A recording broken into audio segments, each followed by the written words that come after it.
Well, welcome back, folks.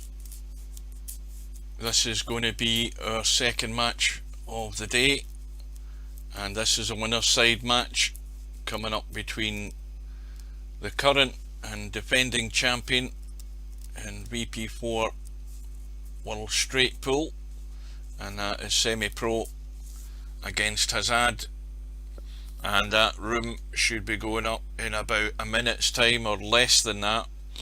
Race to 200, and we've just seen Fast Eddie in LS3. In fact, while we're waiting in the room going up, let's have a quick glance across and see what's happened there. LS3 is now through to play Albinario. Well, she's going to have absolutely no chance if she plays at the level she played, with the amount of mistakes she made there in that match. Sorora. Are you Scottish? Against Mr. M. Hi again. Albinario. Right, we're just waiting you typing your shit, and then we'll kill the chat text. So carry on. And the room is up, and in we go, and both players going to lag for break. Sorora. Again, we're waiting on the queue to load up.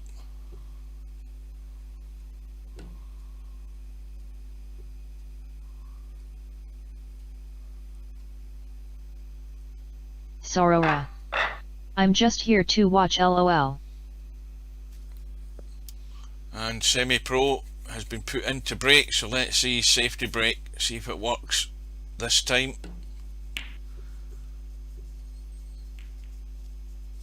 And he looks as if he's got it this time. Mind you, failing break again. That break really there, sucks. That's the one where I've cut that 14 ball. I went all out for it and got it. The 14 will cut. The cue ball's going all over the place though. Too risky to play in a match. Now let's see if HAZAD is going to stick to the disciplines. Sorora. I am gay. Right, that's enough of that. Let's just shut that up, and then she can type all the shit she wants.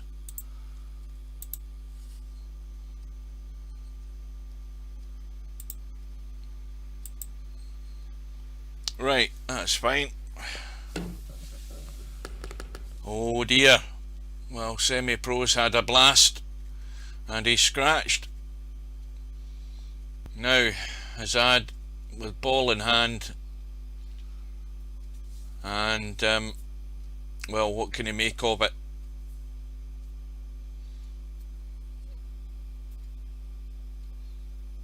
So that's killed the text to speech. So I just have to keep looking at the chat now. Once that arsehole's arrived. I'm not talking about you, Keith. I'm talking about Sorora.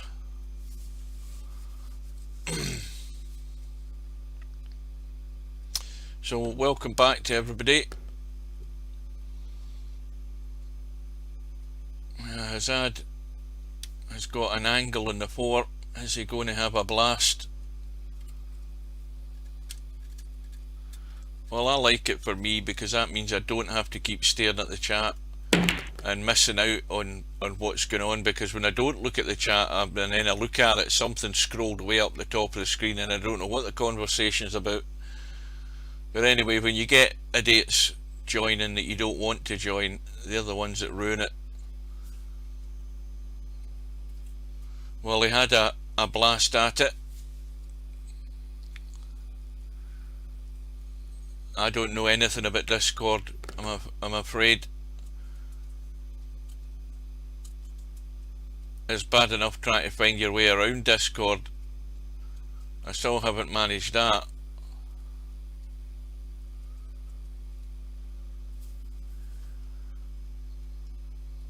So, race to 200. It's a long way away. What's HAZAD going to get with his free gift that was given to him by Semipro? I think Semipro is going going all out to try and open things up immediately and score heavily every opportunity he can get. But if he makes mistakes, it's about what HAZAD can do when he gets that opportunity. Well, Eddie, don't watch that stream, whatever you do.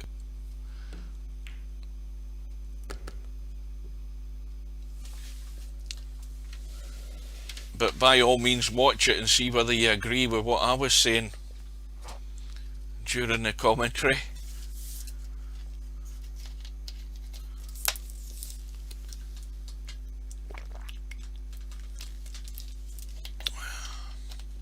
I mean, how you never won that, I don't understand, because you were given enough chances. LS3 was far too careless a lot of the time.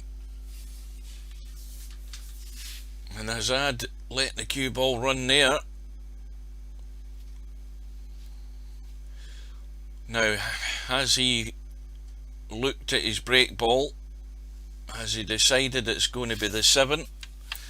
It's pretty good position.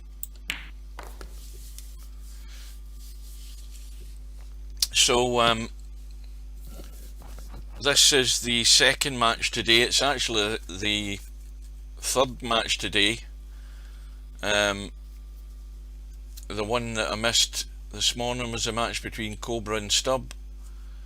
Cobra won through. Stubb ran out like a little girl who's just peed herself, like he normally does. And we have a match later on tonight as well. Now that's a match that's going to be worth watching as well, between McClarkey and Mooncake on the one loss side. That starts at 7 PM and that will be the final match of the night.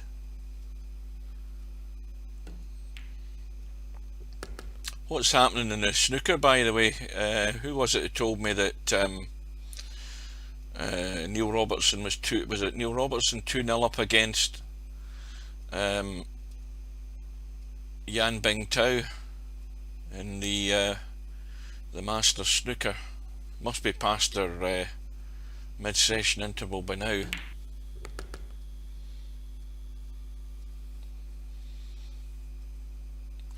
Well, as long as you are having fun, Eddie, I can assure you none of us watching were having fun. You just need to ask the guys that were watching it whether they were having fun. I felt it as a miserable form of torture.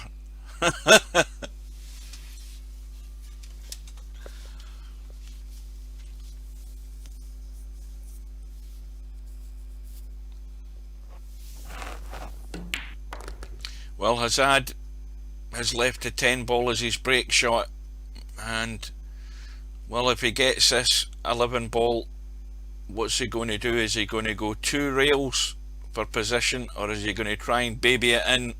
He'll end up 2 straight if he does.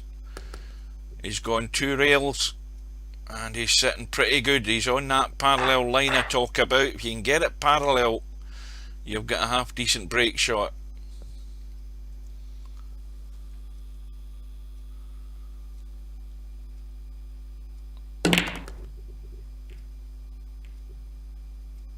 And that's worked out very nicely indeed, thank you very much. He's got a nice little combo he should be taking, because he's right on it. And we talk about blocking balls and stuff like that. He's staring down a simple combo and he's not even looking at it, or he's just making his mind up on where he's going after it. But he should definitely be getting rid of it now. There's no harm in just studying the table, but when you're on that problem situation, get it dealt with. And look at these balls. I mean, this is perfect. This is like stealing candy from a baby, as the Americans say, or used to say, maybe back in the 50s. He's got every choice you want in the book here. He's got break balls. It's a case of join the dots.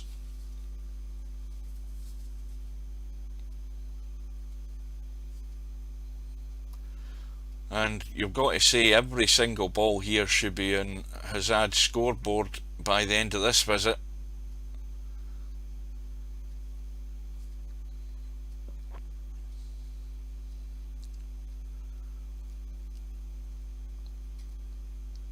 Now the 14 ball is a blocking ball, and he had the chance to pot that there and get rid of the 14. It's a blocking ball to this corner pocket for the 4 and the 5. Now the 4 and the 5 obviously go to the left hand side, but that's if you're going to get there for them. But to make your life simpler, you should have been thinking of getting rid of that 14. And the 15 is also a blocking ball, but it's not a great position to get on the 15. But he's got rid of one of them, and a little soft draw off the 14. He can drop behind a 1 if he wants, but this 15 ball is annoying me where it's sitting, because obviously the 3's awkward as well, because it's in the way of any path to get to that 15. So he's taken that out. He could take the 15.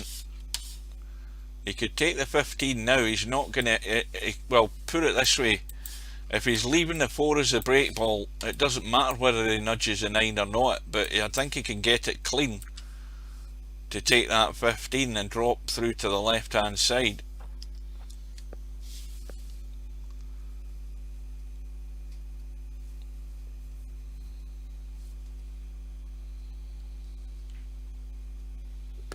Well, he's trying to, I think, drop onto the 15 there, so that would mean that the 4 ball is a nominated break shot, and he's got a good ball to get on the 4. If he was running the 2 into the right middle pocket, he can run the cue ball out to that parallel line again. Well, he's gone loose here. Is he going to have a shot? He's still on the 1.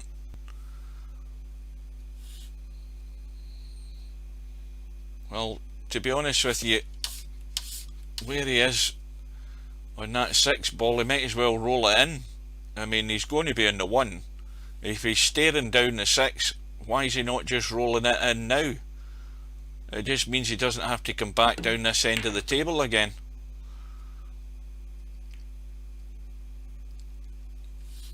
Well, that 14 now is the annoying ball. So take the 9, take the 14, avoid the 4, and get up the table to deal with what's up there. So out into the middle of the table, and this area here, I'll get that right, hang on a minute, anywhere within this area is where he wants to be, so he can get rid of the 6 or the 2 in this case.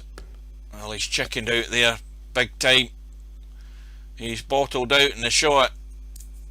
He hasn't gone through with it. He knows he should have come back a foot there to play the 6, and now he's going around the houses here to try and hold for this 4. And what angles he got? It doesn't look too bad. That will do. But again, into those 2 corner balls there. Nice firm stunt.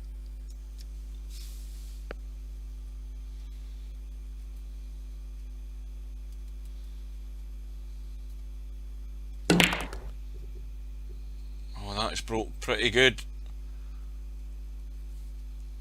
Let's have a look at those balls there. Again, immediately, if you study the table, if you can find yourself somewhere here in the 14, you can deal with those. If you can get a stun that way, you can deal with those. So you've again just got to plan at first opportunity to give a little nudge. There's plenty of balls in the open, so as long as you get a good firm nudge and you don't lock the cue ball, you're bound to be on something.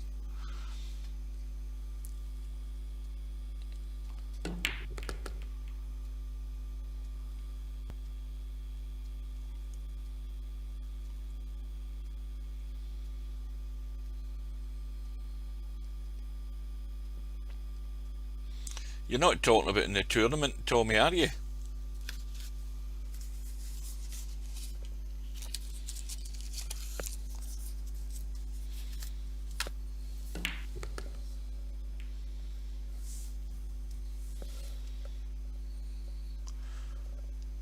See, we've got a mess up the table.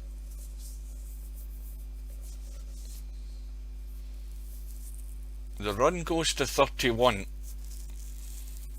but he's got an untidy mess up table.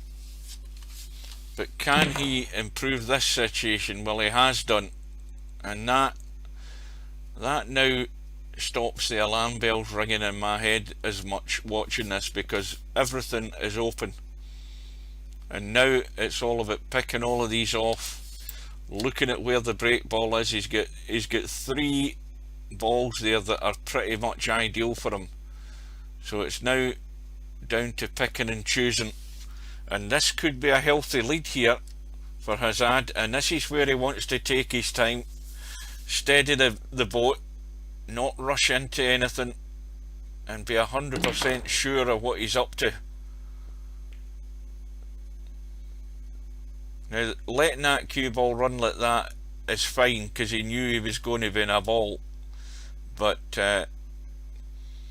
it's going to get down to the nitty gritty very soon, and he's getting rid of one of them, the blocking ball, and obviously has to avoid the 9. And now's the chance to deal with all the stuff up the table.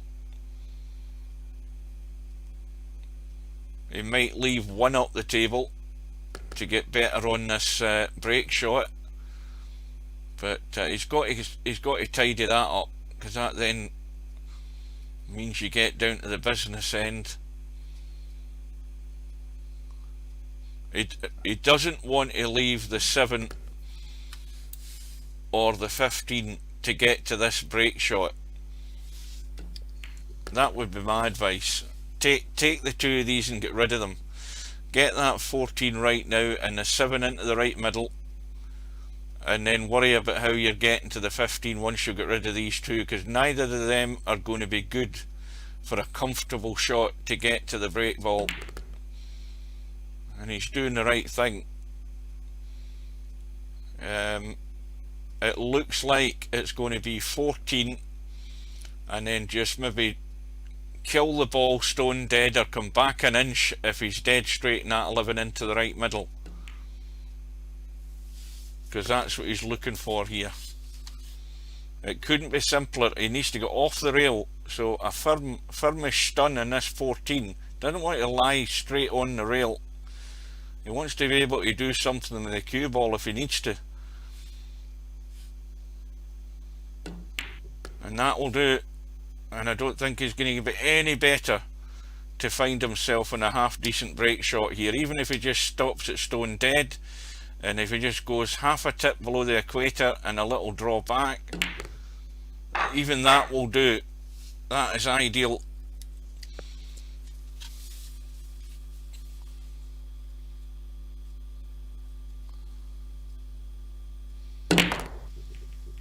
And that break shot has worked very nice, and HAZAD's contribution goes to 43, which I think is his highest run of the tournament. Somebody can correct me if I'm wrong, but it might not be far off his highest run if he's got anything slightly higher.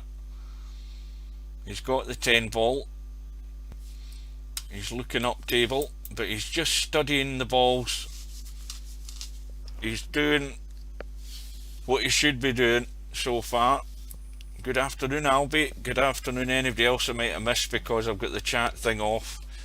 I can't hear anybody that's chatting, so I'm focusing on the balls. I'm occasionally glancing at the chat.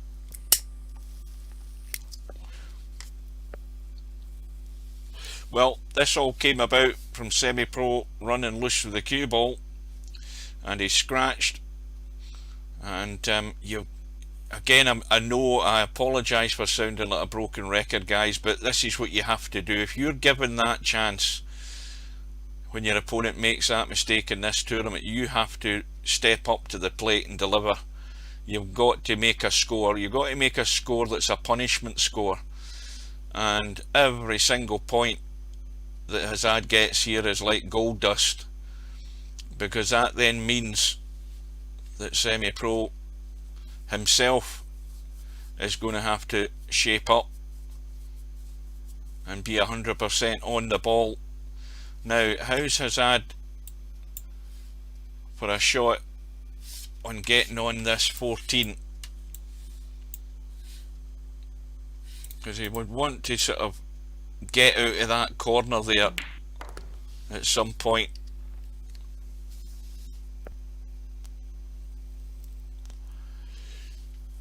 Well, the 7 ball, I don't think he can see it. I think that's the problem. Yep, he's blocked off. It would have been simple to roll that in.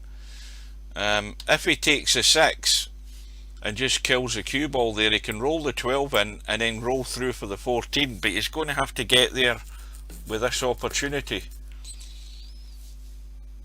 He can't do it now unless he wants to take the 2 from behind the 14, and that's tight.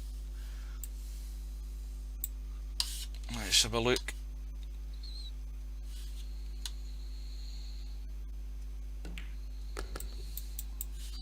Well, this time it's going to go. I've no doubt this time he'll get rid of one of them.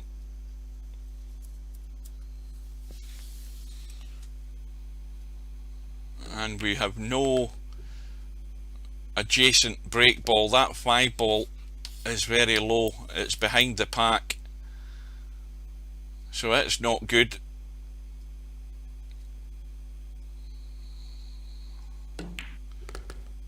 Now it might be the 2 as a break shot, because there's nothing else really handy for what you would say would be a sort of conventional break shot, so it may well be from behind the pack, but he's taken the 2. Oh, he's choked on it. He's bottled out in it, and the run ends in 50, and Semipro has got a break ball. He can use that too if he can get there, and just for a second HAZAD has choked out on the shot and trying to hold for the 4, and the run is stifled on 50, and it could have been, well, it could have been anything after that. All these balls were freely available.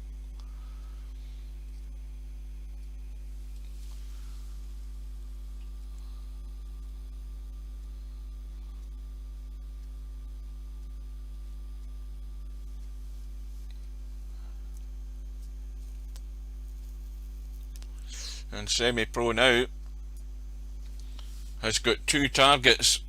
The first one is to wipe out that deficit, which he's well capable of doing from this visit.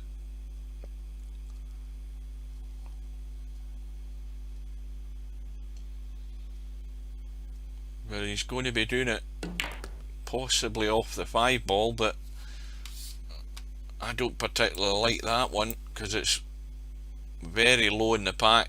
It's behind the pack, so that means that you've got to get like where the cue ball is now to have that break shot.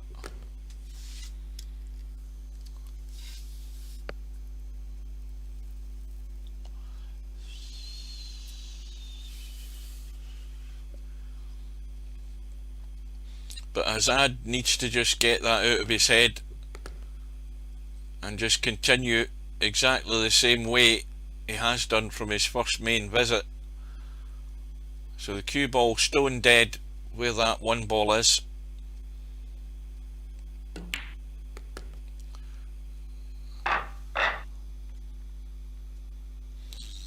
No, it's only to 200 on the winner's side and 150 on the 1 loss side.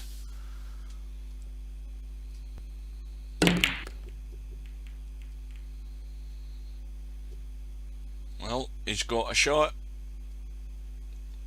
He's got the 14. Is he going to try and run into them off this 14? Big draw.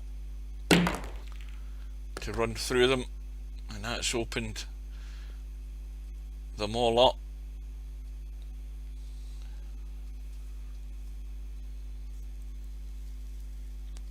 So Semipro has his chance to set a new high run for the tournament. It's a long way away, maybe I'm being a bit ambitious, but he's in a prime position to do it.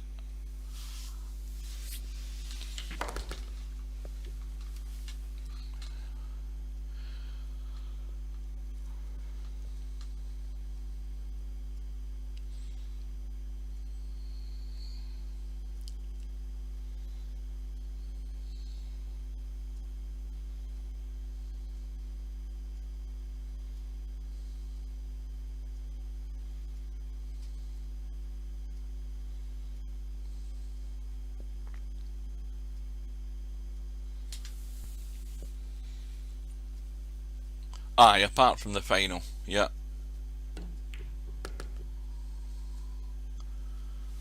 I think he's just trying to hold for the one there, but he's gone a wee bit too far. 10 ball is the bailout. And we have the 3 and the 4 obviously now are the slight problem, because the 3 would be an ideal break ball, or the 4, so one of them's going to go, but when is it going to go?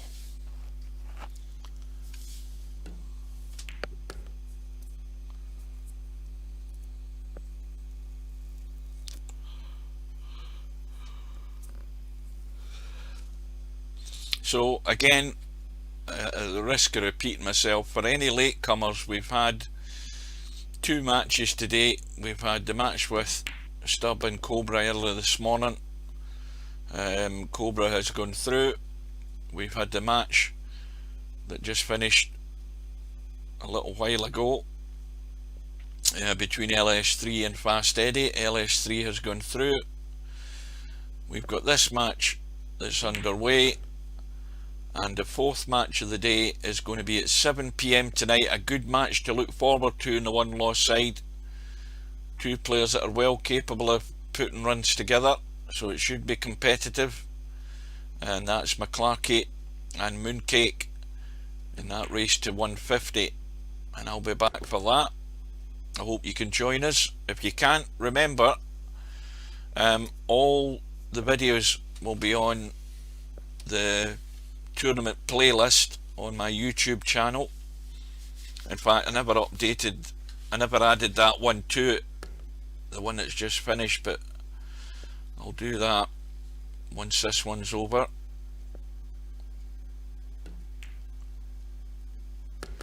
So the 3 ball is definitely the break ball, and if he had gotten straighter on this 11, in fact he's okay, he can just draw back. And now he's going to have to go off the rail and get the pace right. A little bit of inside right to check it back up the table, and he's in prime position.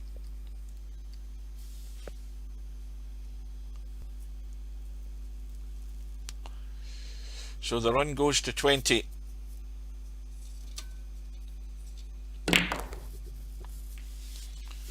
And the balls are broken fairly well. First important thing is you've got a shot, and then of course we've got a problem in the right hand side that he'll look to deal with, and he might be able to deal with it off the 15, or what ball is that, the 12. He could risk a stun, but if he doesn't do anything, he can get rid of the 4 and he can make the combo. So there's no immediate danger, and he's looking to just get rid of the 4 to open that pocket. And if we double check this 2 and 9, that's going in. Anybody can pot that, so no worries on that side of the table now. He could even run into them here if he wants, but he doesn't need to, so he's actually probably doing that to avoid it. And now he's created another problem because he's nudged the 8 and locked it to the 1 ball. I think the guys, because obviously we can't see the score, but I think it was 200 to 165 or something like that. Well, that's now opened to 2 of those.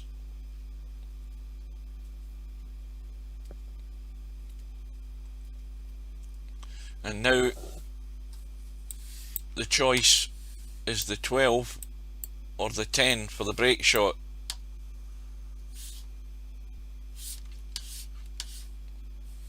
The 10 would be no good to try and break the 8 and the 1.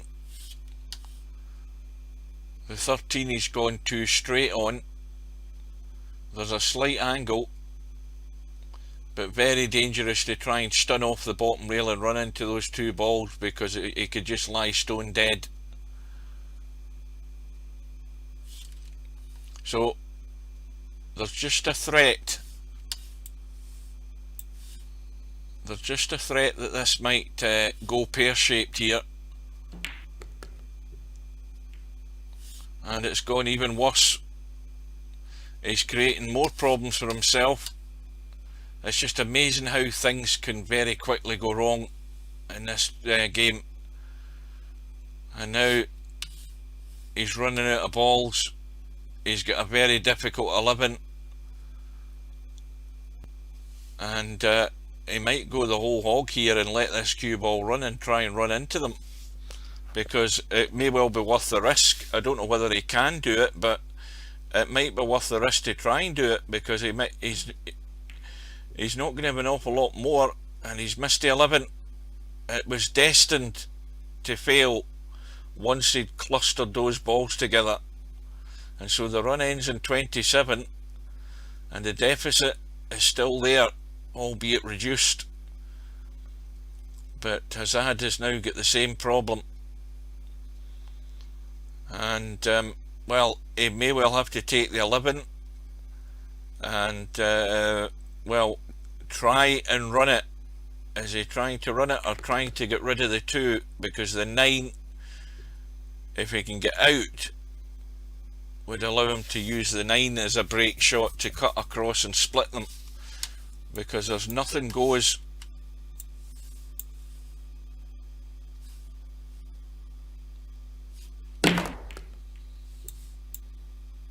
Well, at least he's still got the 7. He can cut the 14, but he's got the wrong angle in the 7 to comfortably pot it and hold on that 14, so he's going to have to just roll this in and try again off the 2 ball. I think it's a bit dodgy either way. It's a dodgy cut into the middle. Cue ball's running up the table, and he's gone for the draw off the 7, and that's opened them all out. 14 still in the pack though, but he won't be worried about that. He can deal with that and use the 2 ball for the break shot. And this is a vital visit already again for HAZAD, because in the bigger picture, from Semipro's first mistake early in the match, that scratch that he made, HAZAD made a 50, and if he can put together something like that on this visit, what a bonus that would be for him. And that really ramps up the pressure on Semipro.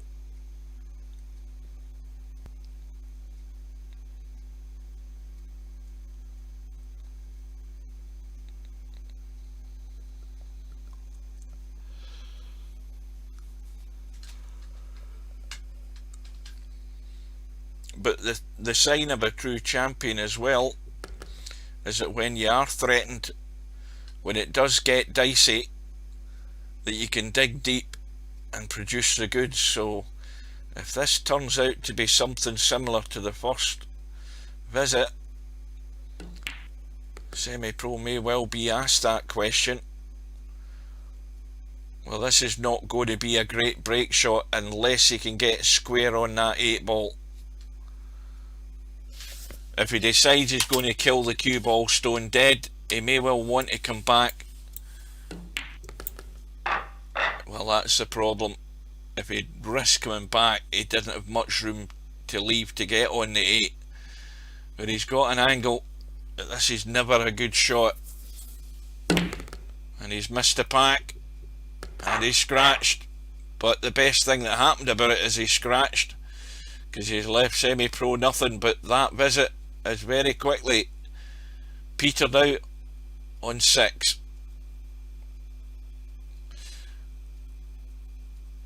And again, I still think it'd have been better to try and get rid of that 8 and leave that 2.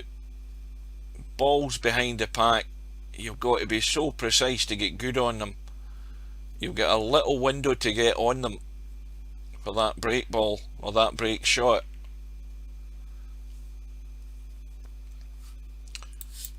Now a quick look. Nothing doing there.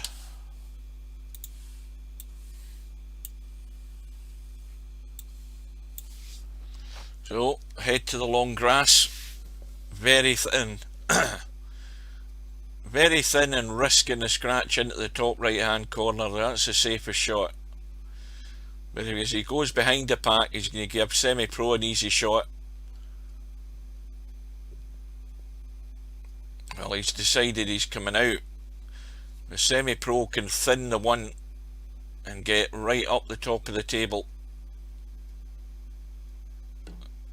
And he's missed the 1, well, at least he looked like it from my eyes. So he loses a point, but no damage done. And I keep saying, I still think this is a better safety shot, because it means HAZAD has got to get the line good and the connection good so he doesn't do any damage, and it's a lot more difficult doing that from distance. And now he's limited in what Semipro can do, putting that 1 ball into play. So now we're going to get a bit of tactics here, and Semipro has to get the cover. Now he's got the cover. Let's have a look at that. 3 and 7, they don't go, and HAZAD's got to be careful here.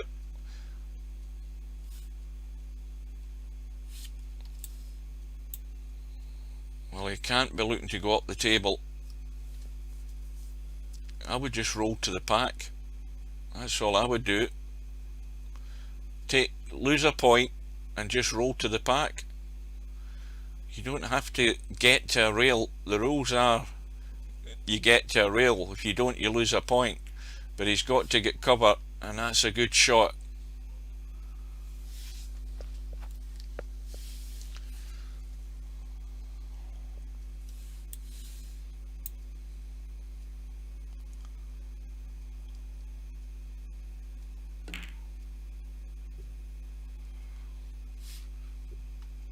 So now we have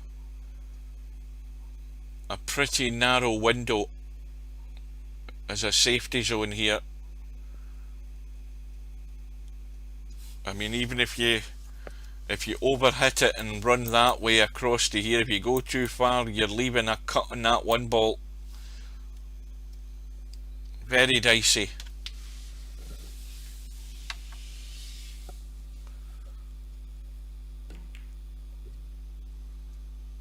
And Semipro has got his chance. HAZAD has fell short, and he's got the 5 ball to get him started. And what's more, that 11 ball is an open invitation to smack these open, and he'll already have spotted that. So that's what's going to happen.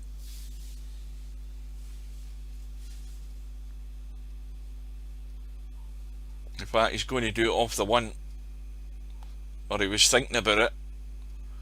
But I think the safest shot is to get good on the 11. He's got to open them all up.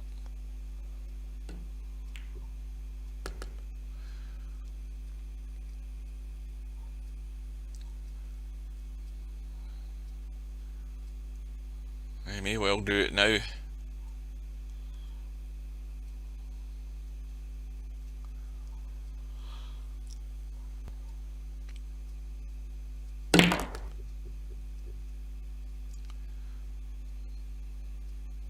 And they're all open, just waiting to be picked off. Now where's the break ball then? 14 could have done as the break ball, although it's right at the top of the pack. None of these other balls are any good. All of these balls here, the 13, the 15, the 2 and the 9 aren't any good. That could have done we get nudged a wee bit further. That 11, why am I mixing up the 11 with the 13? The 13 would have been a break ball had it gone another inch and a half. So HAZAD leads down to 26. Semipro looking to wipe that out.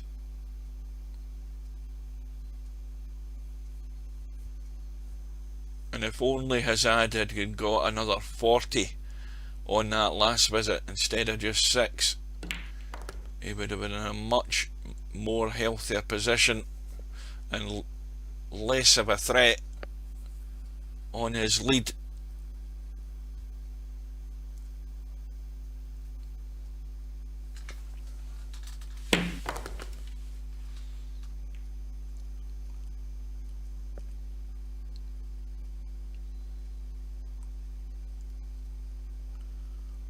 Well, I mean, again, the one ball wouldn't be bad as a break shot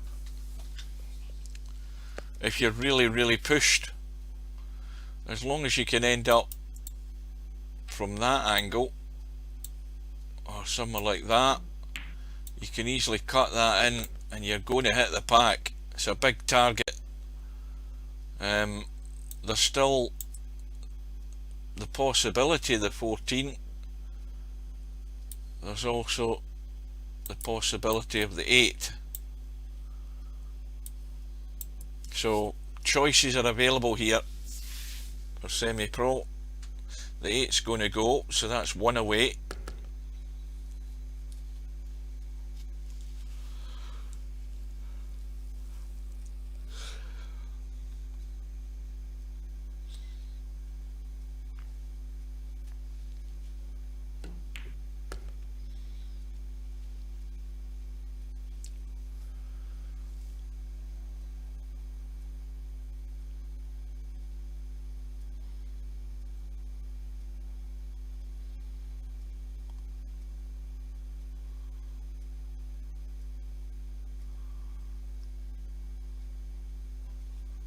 He's looking across at the 1, so that then, well, he's now reconsidering.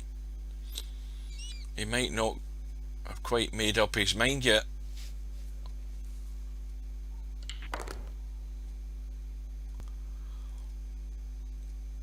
Well, it may well have to be the 1, whether he likes it or not, because he's not finished.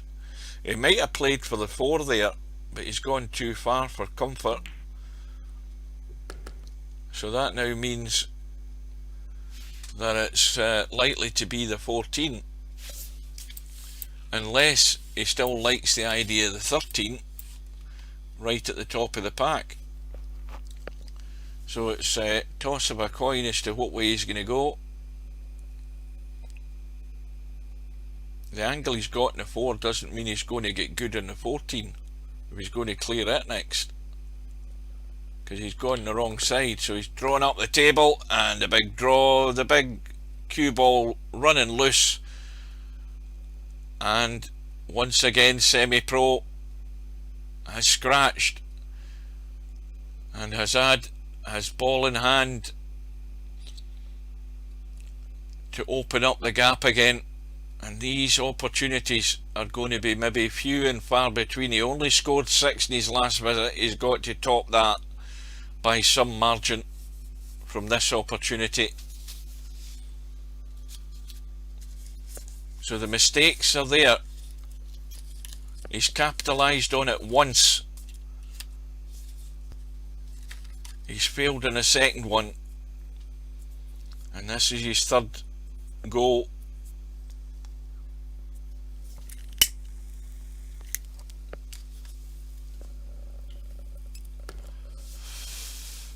So the 14 is gone, and he's going to have to run through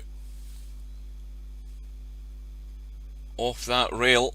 I don't like the angle on this, but he's going to go, well, looking at it, if you don't do anything, he's looking at the 13, but if you run that 4 ball and the cue ball running that way, you want to get out a wee bit. It needs to keep going. That line, oh, this is going to hit the 2. He's got to rattle this with the amp on again. He doesn't want to be going forward. He's playing this with top, but he's ran solid into the pack. He's landed okay, and he's on the 2.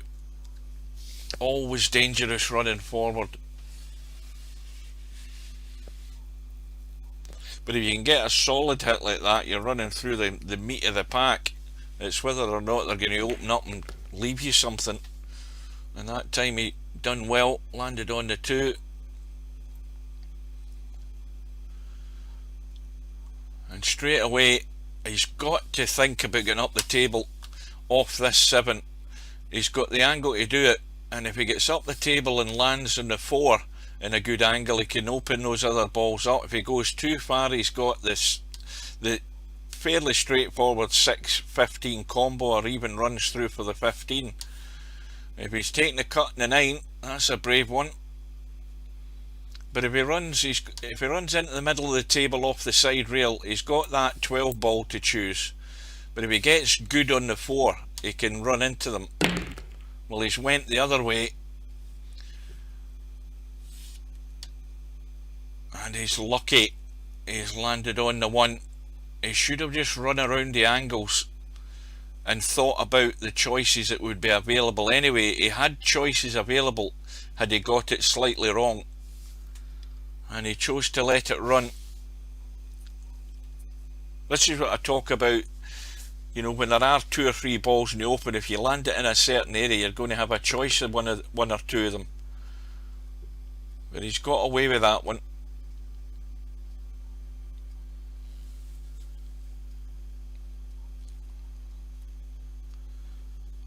But it really is focus time.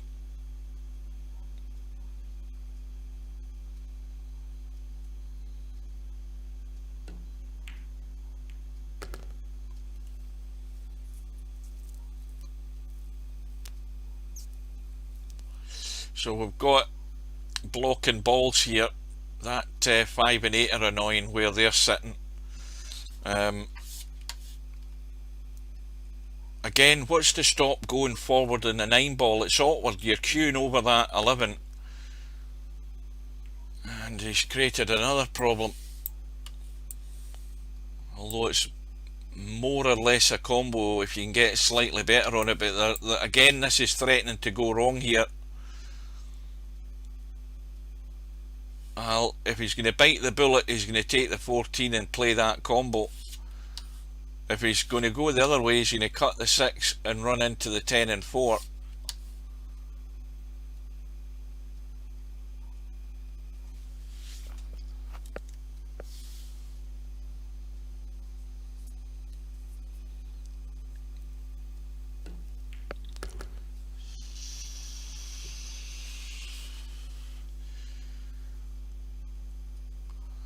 Now, if it's a 6 ball, which it looks like it's going to be, he's got to be careful.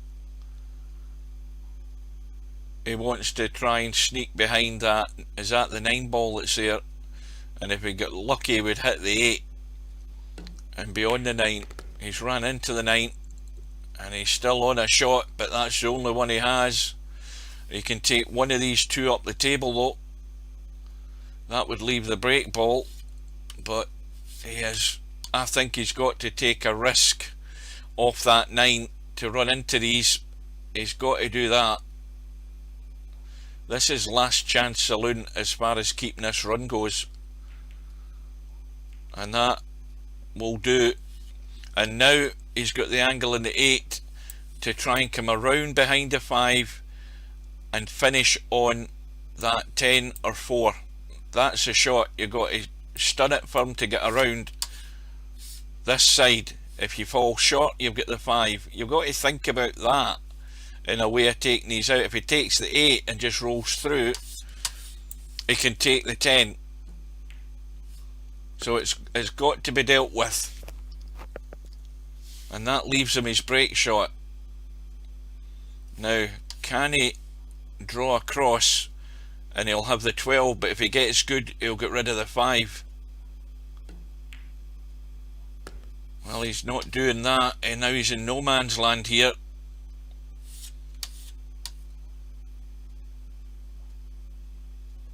He should have drawn back. If he'd drawn back too far, he could have cut the 12 down the rail, and now he's not got a shot near the 5, and it's going to have to be the cut and the stun across to the right to do the same thing, to either get the 12, well, he's going to cut the other way. So now it's going to be the 12 and the 5, and panic stations are over. But can he get up for the break ball? And he doesn't want to run into the 4, so he's playing it gentle just to stay that side. And now the critical shot. The run is only 15. It feels like it's a lot more, but it's not enough.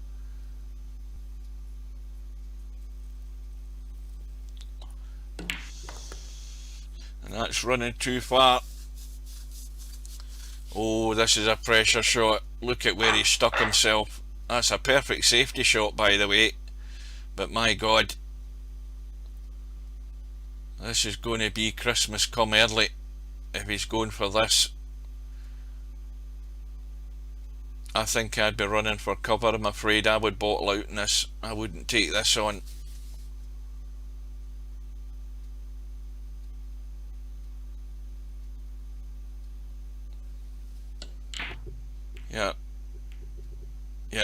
Yeah, I listened to the little voice in my head. HAZAD went all out. The run is only 16, and the lead is not enough.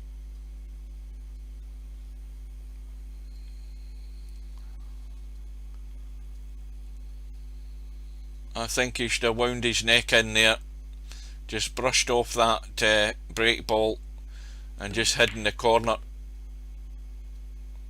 It's about protecting your lead. I mean, he's not at this stage, he's not going all out to win the match, and he's given Semipro a free go, albeit it's not pretty. We've got the 11 and the 12 stuck in the right rail. Now that 11 ball, let's have a look at it. Right there, that's the 11 ball gone. You can pot the 11 from where he is right now.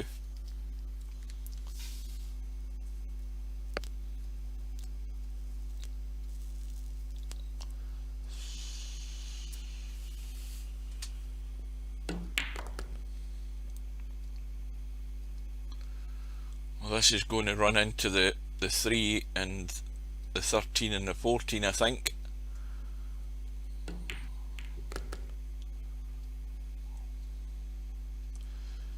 And now there's more of a problem on the right rail. 3 balls gone to an awkward spot.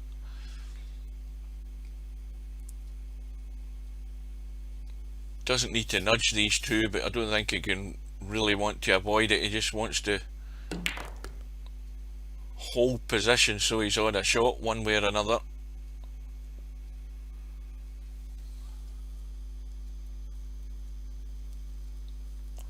(5-3) to Robertson.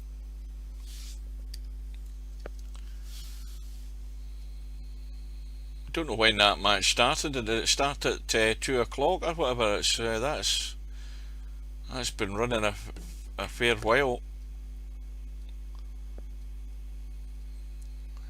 So Semipro 30 points behind. Maybe looking to nudge on to the 6 here.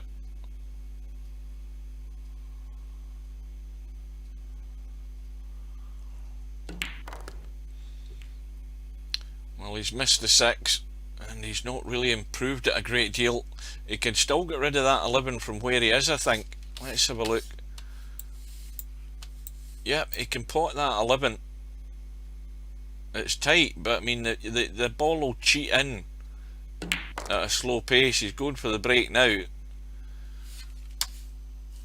and he's got the 2, he's got the 11, but it all hinges on that 3 ball.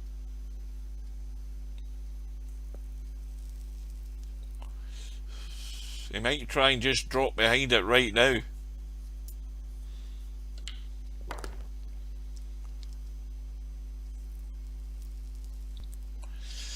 Bit more angle than he would have liked, so he's taking the 12 instead, but it's the same old story, running out of balls.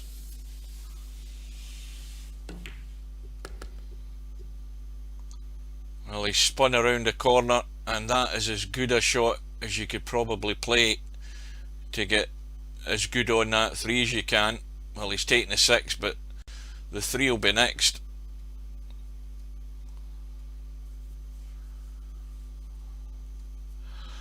And we've got a break shot. 2 balls sitting there, ideal.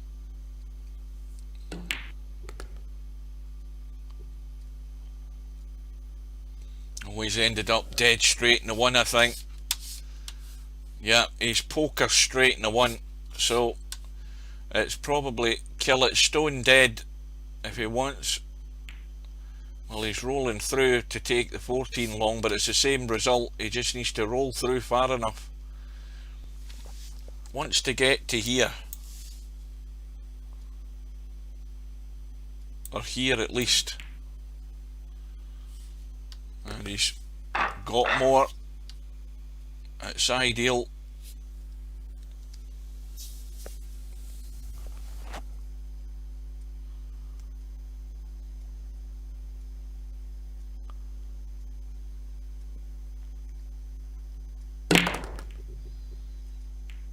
Well, any more pace in that cue ball and it was gone, but it's broke, and it's broke pretty nice.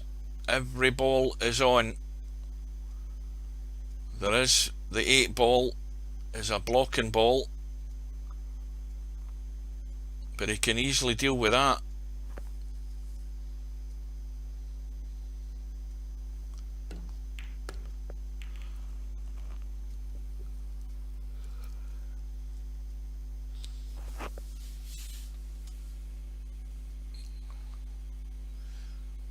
And now the 9 and 3 were an issue, but he's dealt with that, so everything now wide open. Prime position, 7 ball sitting there as a possible break shot.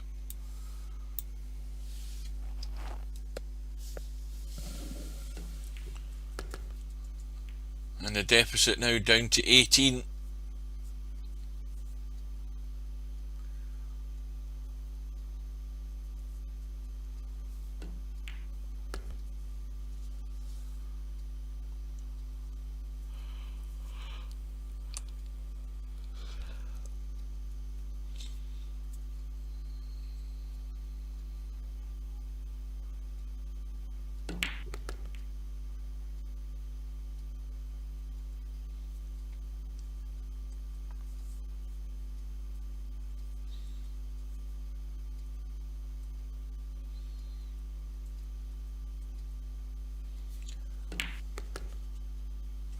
That 15 ball, how's that sitting?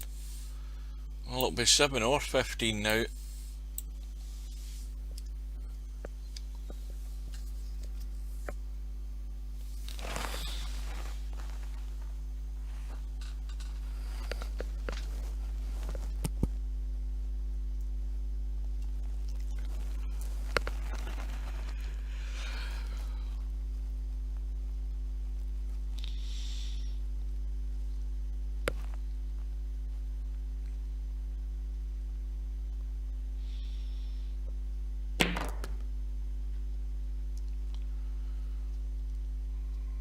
He still kept the 15 there, so it's going to go.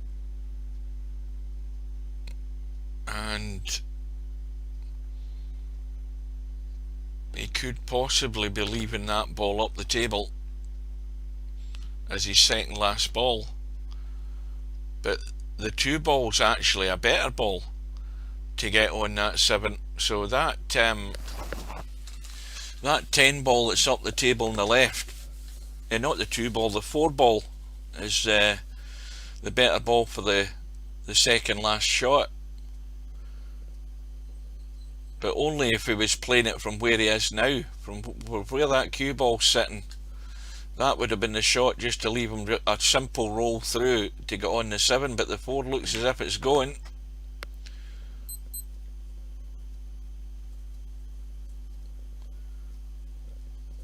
So now it's about how good he gets on the 10, and how good he is on the 10 will decide whether it's going to be simple and straightforward to get out in the 7, and it will be, because he can stun this in and just stun out. He doesn't need to go to a rail or anything, just a straightforward stun, and that's perfect.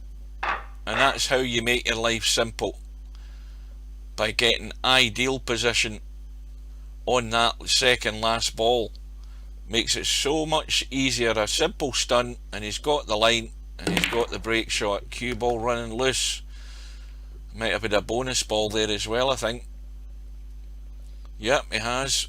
Goes to 30, and he creeps ever closer to HAZAD.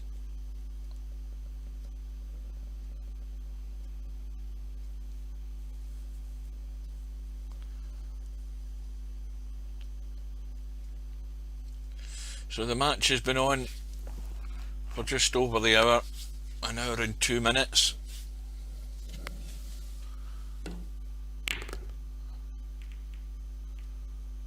Oh goodness me, what has happened here? And this is what we talk about. It's so easy to lock yourself out. He's going to have to dig something out big time.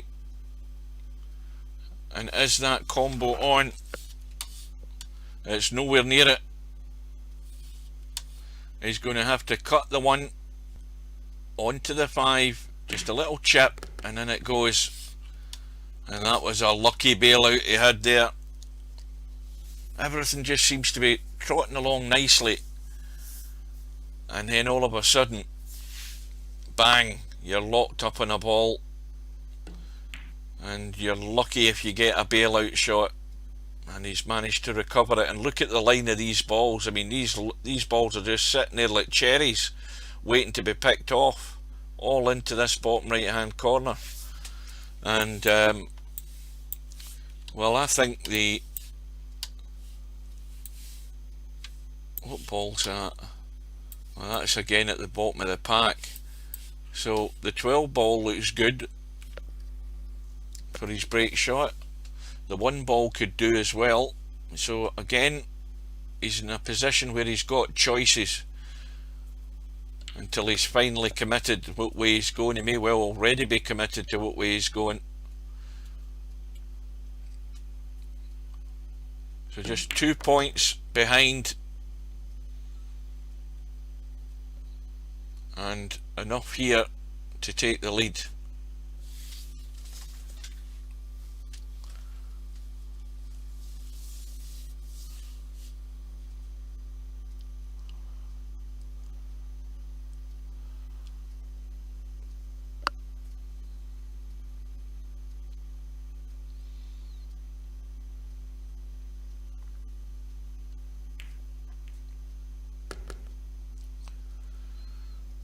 Well, that 8 ball and 4 ball are now a problem. Now, does he want to pot this? I don't know whether he can get to that. He's drawn deep just to get a little drag into them, just to nudge 1 away, and that has duly happened.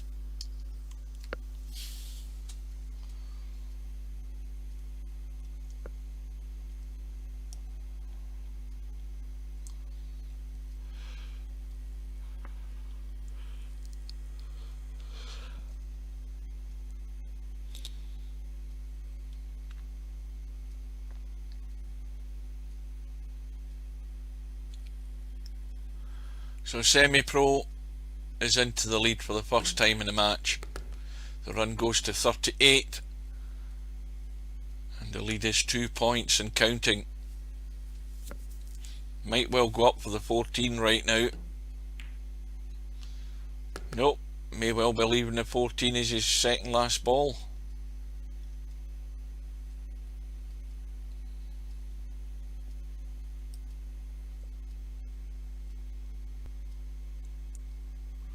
Well, this is a bit tricky, and which is why he's thinking about it, because if he pots the 1, he's going to have to get damn good on this 15 ball to get up for the 14 and get good in it. Well, he's come all the way across, presumably to get rid of that 15, but he's now again got a difficult one to get good on the 14 if he's going to play it that way. Well, I think it's got to be 2 rails unless he checks this to come up the table towards the middle of the table. Looks as if it's going to be 2 rails.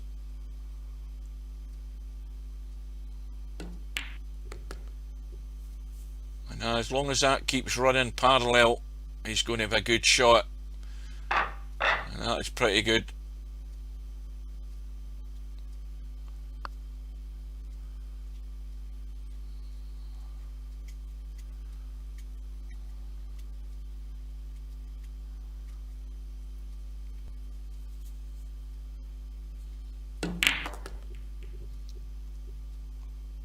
And he's back in business. Plenty to choose from, and should have an opportunity off a few balls to open him up. Well, he's taking that opportunity straight away and everything's now good. So it's just about plotting your route and building up the lead. The run goes to 44. And remember how this came about. HAZAD had a break ball, and the break ball was fine. The break ball was sort of there on the pack. The only problem was the cue ball ended up there. In fact, that break ball was probably there, and HAZAD could have clipped the break ball and just ran down to the rail to protect his points, but he fell into the trap. He took his own bait and took a big risk when he shouldn't have. That could be a case of he who dares loses, because it was a big risky shot to take on when he'd built up a nice little lead, and he should have been running for cover. And how much is the damage going to be? He's chosen to make the wrong move at the wrong time against a player you shouldn't make the wrong move against. The current champion, the one who throughout the tournament has been by far the most consistent, scored the heaviest on his visits, as his statistics will show, and you don't want to do that. Well, that nudge there, no real harm done, as long as he can drop behind one of them to get rid of one of them. And he could do that off the 6, and he might want to take that opportunity straight away again, because he can cut the 6 and just drop into the table and get rid of 1. But he sees it a different way. He's gone way up the table for whatever reason, I don't know, maybe to get rid of the 2, but I thought it'd have been simpler to cut that 6 and drop across.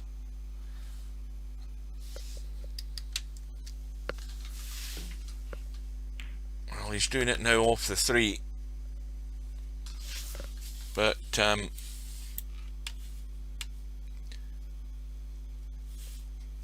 see, the problem is he doesn't want to take the 1, because he's going to hit the 10 and nudge it out of play, so he's having to cut the 10. A wee bit more tricky, In fact, he's taking the 14. I'm looking at the 10 thinking he's getting rid of that. Well, he's now running out of shots. Going to be last chance here off this 2 ball to drop in behind him.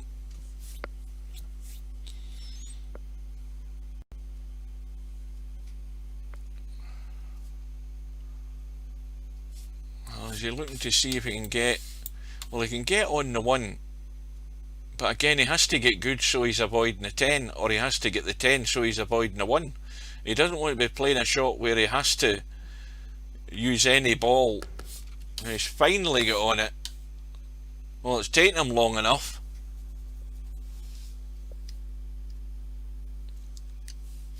So now you see, if he can he run? I don't think he can run the 10 either, because you're going to run into the 1. See, this is the problem. Why is he not taking that 1 then into the middle and leaving the 10 where it is? It'll be just as good as a break shot. Anyway, and that's not ideal. He's way up the table, big thin cut in the 8, cue ball running all over the shot, and this is where it can go wrong in getting a good line for this 1 ball. Once again, if he'd taken that 1 or the 10 ball sooner, he might not have been in this position. So now he's going way up table, and he's left himself a toughie. Now what does he do? Does he cut and run, or does he go all out just to try and keep the run going? He's got himself a lead. It's a 20-point lead. He's going all out for the pot.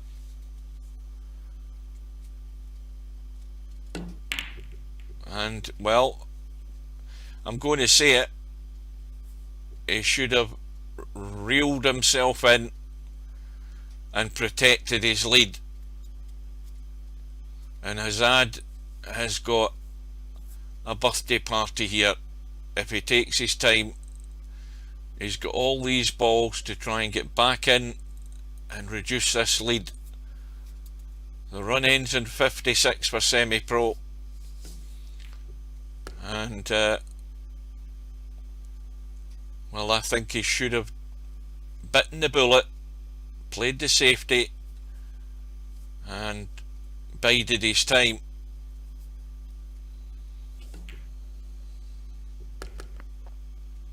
But it is so important now for HAZAD to get himself back in shape here. His last contribution was 6, if I'm right in thinking, and this has to be an awful lot more than that if this match is going to take shape into a bit of a thriller. He's got to punish Semi for that.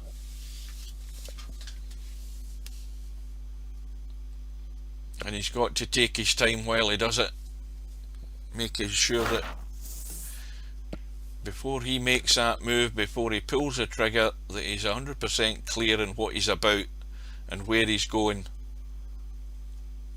And right now this is just about keeping that cue ball in the open and giving yourself choices, because there's loads to choose from here. It's like a kid in a candy shop, and he's dead straight in the 12. Yeah, he's poker straight in the 12, and well, it's simple enough just to roll it in and cut back the 14 if it comes to it. He doesn't need to draw back. Didn't need to do that.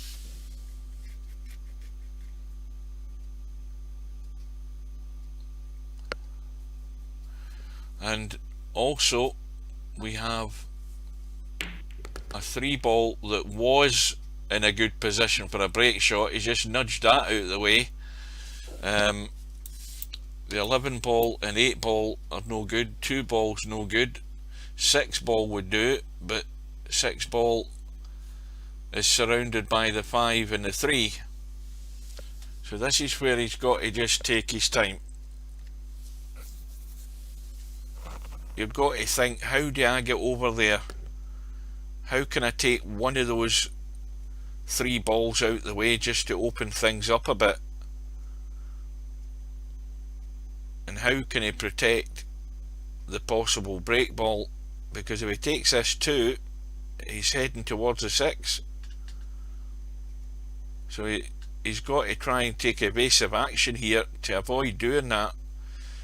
If he sort of draws into it and stuns it, he could run into the 8 ball. He's bound to be on the 1. Well, that would have been ideal if he had actually just slowed up a bit. He could pot the 3, draw back for the 4, drop the 4 in and finish on the 5 up the table and cheat it into that pocket. That's another way of doing it.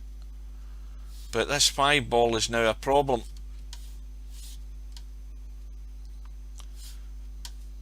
You know, had he just finished and rolled through to here, he could have pot that 5 any time. It would have been in that pocket. And dare I say it, we are at a critical point already in this rack because of that 5 ball.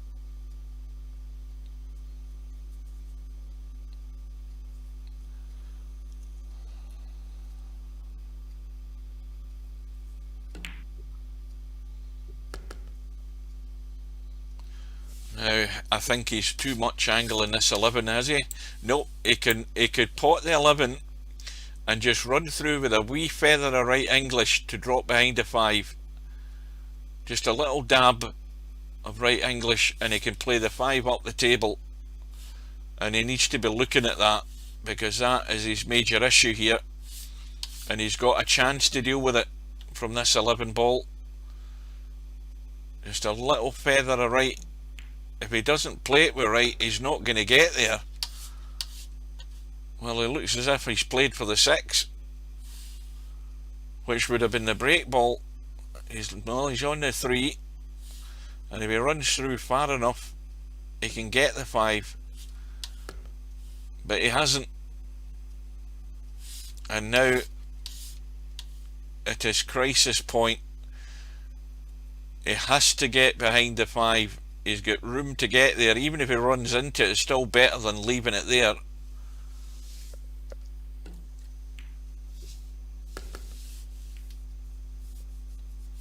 And now it's the run up the table for the 6. And if he's going to go for the 6, let's have a look. He's got to go for this with a good bit of top so that he's running off the rail, but he doesn't want to go into that right rail. Well, he's just playing it gentle to leave an angle. I could have done a wee bit more maybe.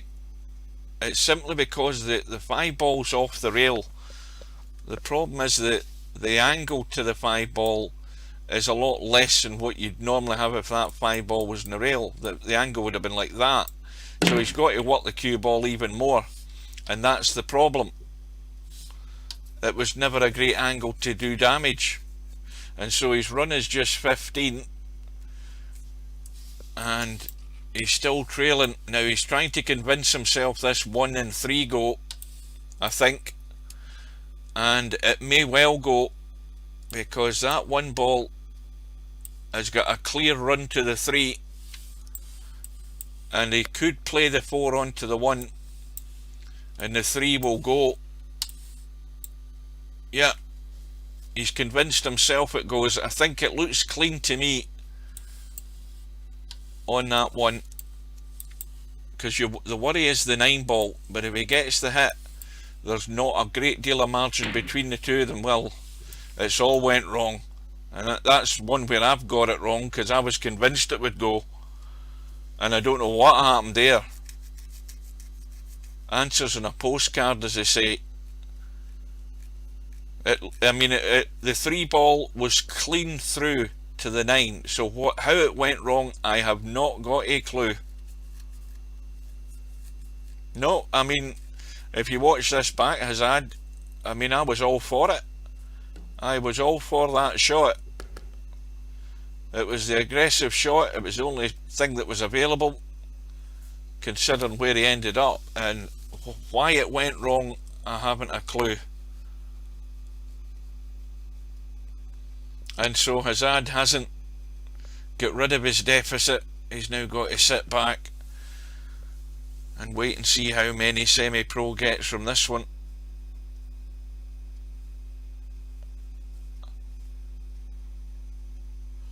That's as strange a combo as the ones that a couple of the guys have played in this tournament, where, you know, first glance looking at 3 and 4 ball combos that they've tried to play in the pack, they were never ever on. And then and of course they missed by miles at the end of the day. And then yet that one there, where it looked very tight, and you could see that the 3 ball was clean past the 9, and it never got anywhere near the pocket. That is weird. Well, Semipro couldn't have landed in a worse place on the table, and he can just see the 3, but can he get it clean past that 9? Plenty of room, but he's not going to get it that way, and HAZAD has been reprieved. Amazing how things go wrong so quickly.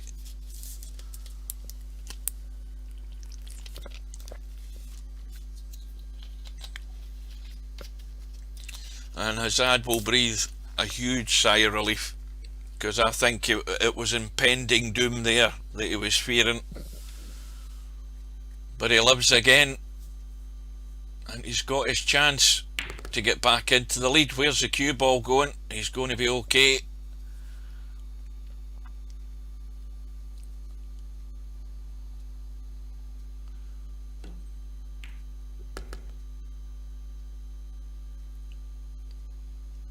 Well, even that shot there that he had a chance to draw back there off that ball and get back into there to take one of these 2 balls here, and he didn't. He might regret that. He can drop the 2 in with a bit of check so that he can take one of them, but if he comes out far enough, he can get on the 4 to break those 2 balls. He's got to look at that immediately. He has got to do that ASAP. I think he's got a wee bit more angle than the 2 that he'd really like, but he's got to check this cue ball as much as he dare and let it come out. The worst thing that's going to happen is he's going on either of those 2 balls up the table, and he's not gone anywhere near the shot I was talking about. So now he's going to have to play it off the 1 and come down the table, so he leaves himself high enough in the 4 and he can get the break. So that should be the plan. Well, he's looking at another way again, but the 1 ball would have been simpler.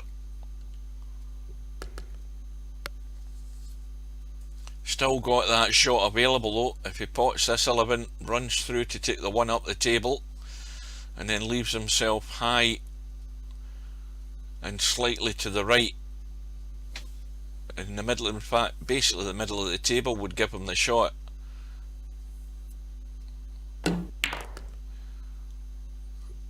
Oh, I'll tell you something, I mean, what a lucky guy he is.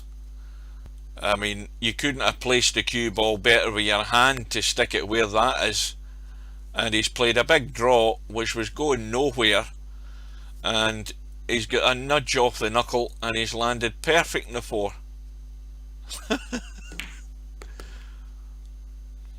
Okay, he's not got a great break ball, but he won't be caring. He just wants to put these away. And the obvious shot here is to take these 2, take the 9.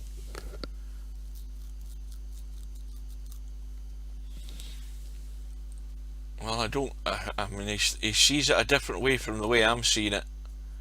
I thought he could have taken these 2 balls here, take the 9 and then leave the cut shot across that 14 like that to get into the pack. And if so, why is that still sitting there? Because that now means that he's going to leave that as the break shot. So he's got to finish high, and the angle he's got here means the cue ball wants to go that way. If he starts digging into the cue ball, and he might have no shot past the pack on this 11.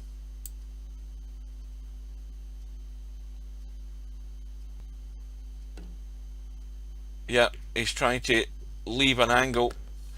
Is he going to be able to catch the pack? Well, he's going to have to dig deep. He's got the hit. The cue ball's running away. It's held up and he's sitting okay.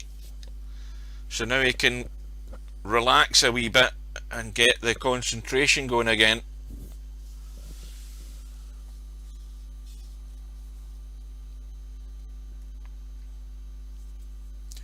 Well, take the 9, run through square in the 3 and break those balls open. He had the chance there, not the 9, it's the 13, isn't it? I keep getting the colours wrong. He could have taken that 13 and fallen square on that red 3 ball and broken them open. He still has a chance to do that. And he can do it by running through the 6 and then taking the 13 or the 2, but making sure he gets low and square on the 3. And I don't know whether that 2 ball is ideal to allow him to do that. No, he'd be running near the 13 and he could end up with nothing here. No, got to do it now. That's the shot. Could have played that 5 minutes ago, but he's got there eventually.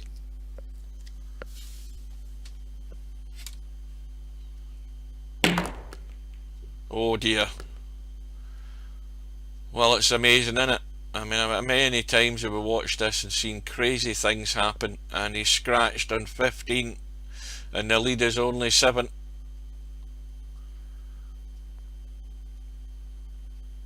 And the only way, I mean,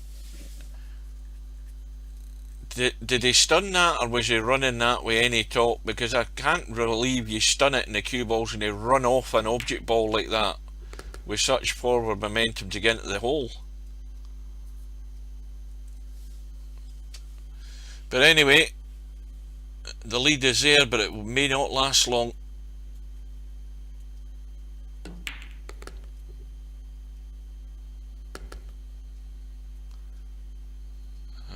Semi-Pro trying to do it the quick way, potting them 2 at a time, and he's not sitting very nice here, and he had to dig out another good one. But 14 so far into a blind pocket, and you've always then got to think about the cue ball, where it's going.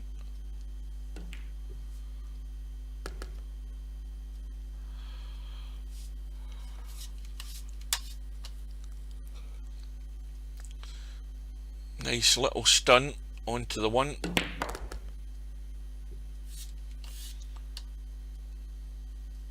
And 15 ball, sorry, 12 ball will be the shot. Now he can stun the 1 in, or just drop off the 1 and play the 7 into this middle where we're looking from. He's looking at it, I think that's what he's thinking. But he wants to be not dead straight on it, and he wants to be able to run through and up the table. Let's see. Well, it's a bit more of an angle than he would like, so he's probably going off the rail and leave the 14 long into that top pocket.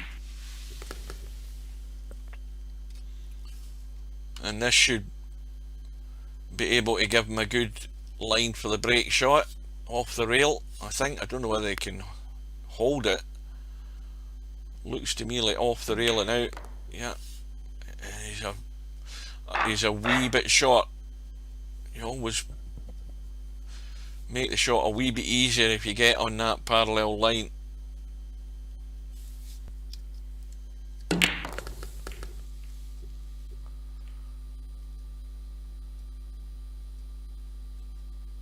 Oh dear, LS3. If I was your mummy, I'd be giving you a smack. Some really careless shots in that match. You've got to get rid of that stuff. You've got to stop that now. But well done. You got through. but it was a bit of a lottery as to who was going to get through.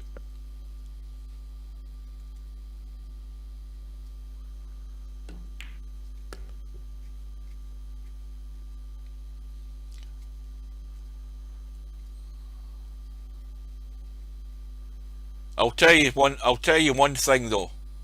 That combo shot that you played during the match, that was one of the best shots of the tournament, because it was not. It was all over so quickly, but it was a very good shot. Other than that, the rest of it wasn't that good. So that was one kind comment that you got during the whole of that match.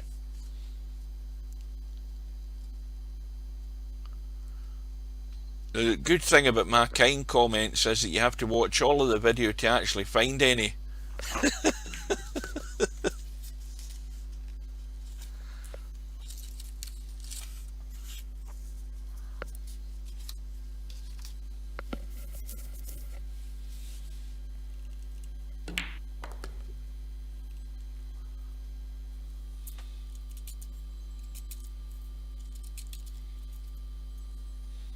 Yeah, and Eddie was just as much a culprit in the whole match as well. Yeah.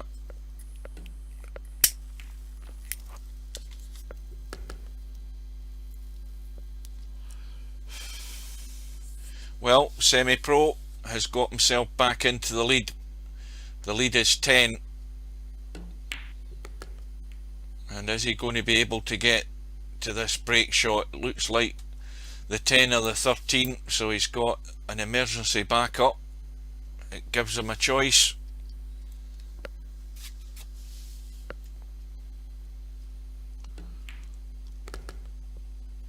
Well, I think the amount of times I've been commentating on tournament matches, I think people, I hope, and I say this, I hope people realise that I'm not commentating to get pleasure out of watching people doing daft things.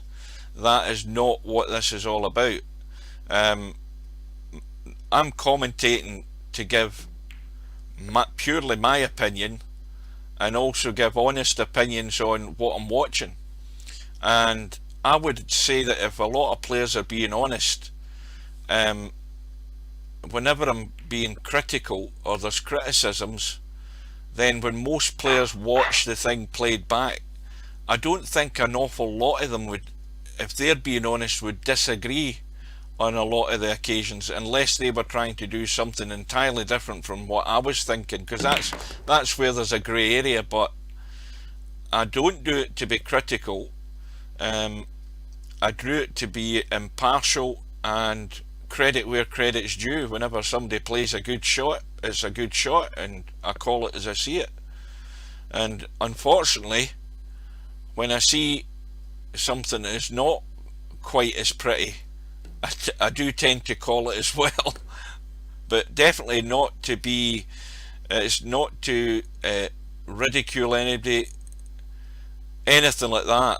That is far from the idea. It is basically to have a backlog of virtual pool videos that people at some point, and you will do at some point, be able to watch them played back. Maybe not now, but maybe in 10 years time, when VP4 might not be around, and it's highly likely that could be the case. So we'll always have something somewhere to watch, not just my channel, but anybody else who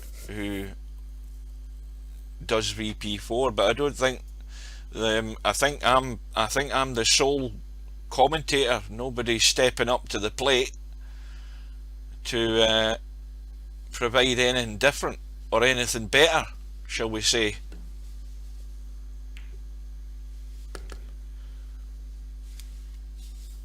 And I do it mainly because I want to see good pool. I want to see people trying their heart out. I want to see people working and thinking and doing everything as hard as they can. What I don't want to see is people at Stub who have got a lot of talent and never learn the etiquette side of things.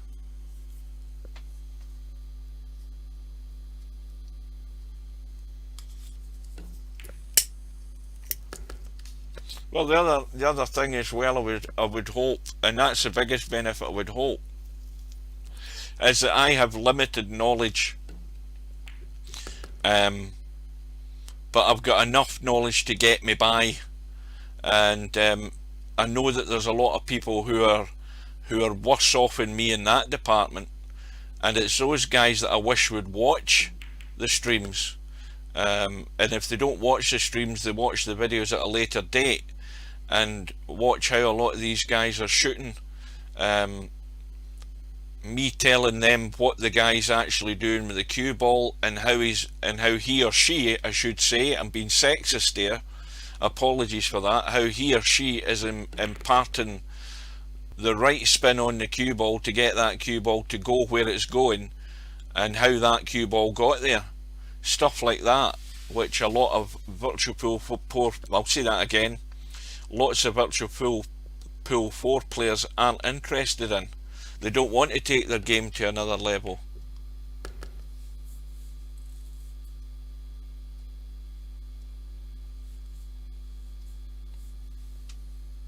Did I? I've been talking that much I forgot what I was saying. No, I said if I was your mother, I'd be giving you a scolding and a telling off. But I think you've got enough bruises from that match. We need to let you recover. And I think all of the bruises are self-inflicted, where you've kicked yourself in the shin, you've hit your head off the computer table, you've slapped yourself across the face from those errors you were making. So I think you need time to recover from that. Meanwhile, as we speak, Semipro is off and running, getting his cue ball out into the table for his break shot, on 35 at the moment, and building up the lead.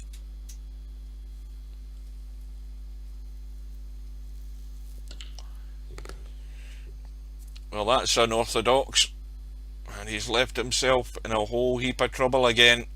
Now, is he going to wind it in this time?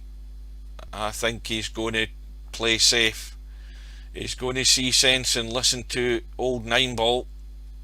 It's not worth the risk. Or is he? No, he's not listening to me, and this time he's got it right. He's going for the finishing line. He's still a long way away, but fair play to him there, because these balls couldn't have broke any better. They're absolutely perfect. Break ball sitting there, the 6 balls waiting, and he's meaning business this time. He's trying to put the match beyond HAZAD, and we have been going for an hour and 38 minutes.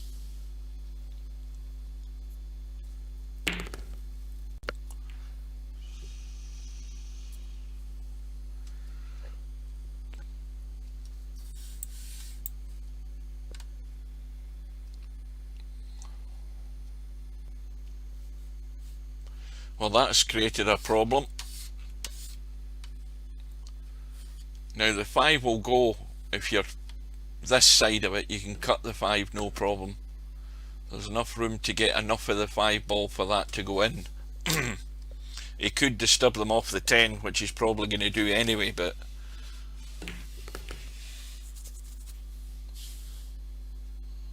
doesn't want to touch that 6 ball.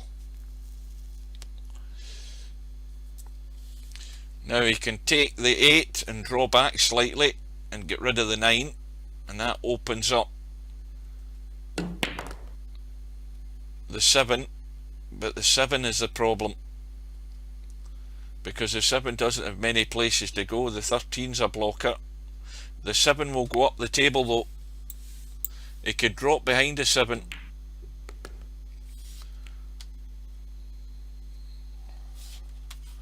Now does he fancy the combo? because that looks plumb to me, although he's not sitting that good to be playing the combo from there.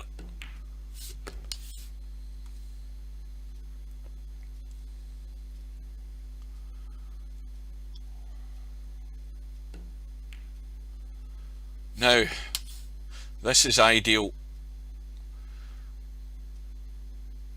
The only problem with that is he's stuck to the rail, but he's trying to get there, and they couldn't have played it any better. That is perfect. Well, he's looking at the 14, but he should be looking at that 4 and 7, unless he wants to roll through and get rid of the 4. And he's now got the 2 up the table for his second last ball to get on the 6. He might have to run through and around the corner and up. Has he been able to get on it? Well, he's nudged the 6 further away. It'll still do as a break shot, but it's a lot more difficult to get good in the 2.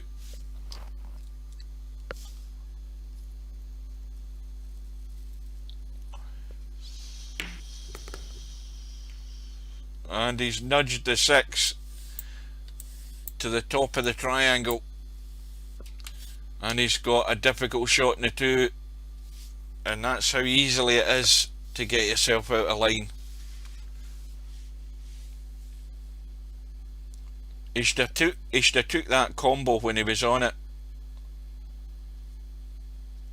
Or did he take it? I've forgotten now. But anyway, it's all ended up going pear-shaped here. The run is 49. The lead is 42. And how is he going to get good on this 6? Is he going to try and get up the table off the 6? Leave himself an angle into one of the middle pockets, more than likely the right middle pocket.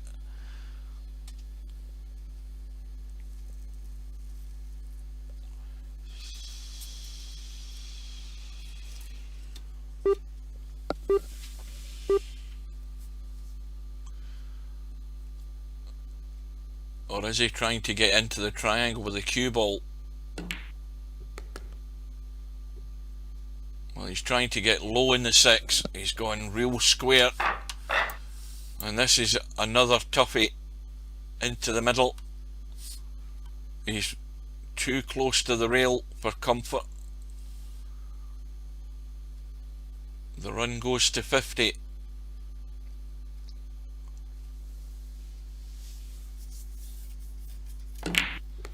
He's played it well. He's got a shot. You can see the 13.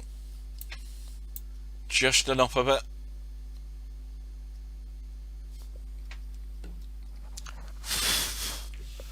And like it has been for pretty much all the matches, I think, for Semipro through this tournament, his consistency and his scoring has been that bit better than most players. He's making a lot more points per visit than every other player, and that's why he's a hot favourite to retain his title. He's got an easy combo down the right side there, no need to worry about that. He can deal with that now if he wants, once he pots a 9.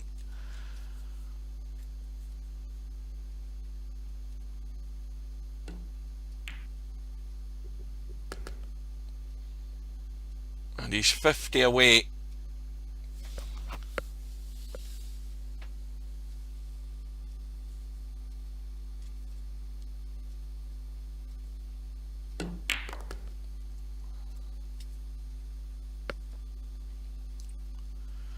So now we have this cluster as a problem, and he could leave the 4 as the ball that'll allow him to get into them. He can cut this ball in, just run through far enough, leave himself the cut, but he's going inside, and that will still work. That will still work. Should just run straight onto this 8 ball. Well, he's run, maybe needed a wee bit more, but he's still got that problem there. Ideally it would have been better if he'd hit that 8. Now can he draw off the 5? No, he's got the 14 now, so he's got the bailout and he's still got the shot that can break these. He's got the 11 as a break ball. He might have created something better. He's now created another problem. That might be a combo though. Yep, he'll have looked at that. That is dead set, no problems there, but you can take something into the middle. And he's nudged it. He wants to take the 7 and leave the 8 then, because that's another break ball. He's got 2 choices, 3 choices here. Couldn't be any better.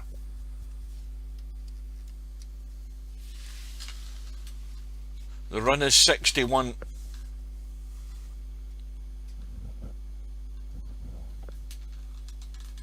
And this is taking the match away from HAZAD, because if he does get a chance, it's going to be probably his one and only chance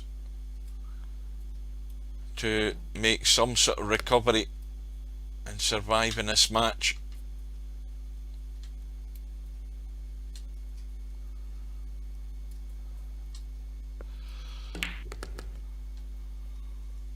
Now what's he done here? Well, that is not it. So the run is going to end on 64, and he's just going to push the 11 around the corner and run into the side of the pack. And that contribution may well decide the match. HAZAD has got to keep it tight.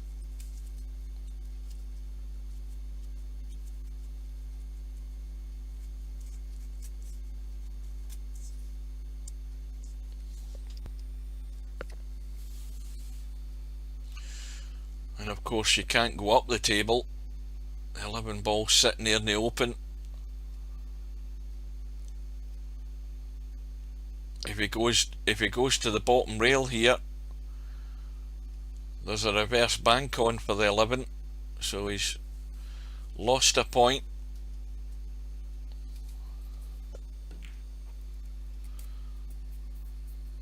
And it's now 1 foul each.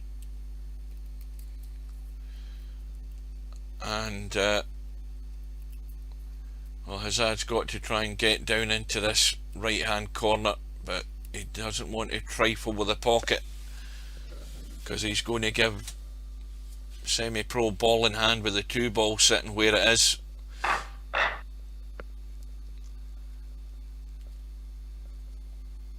And that is 3 fouls, and that's 18 points away. And he's back to 85. I think that's the first time in the tournament we've seen that. So he's taken the big hit there, but he's played a good safety partially. Semipro has got the thin cut in the 14, sorry.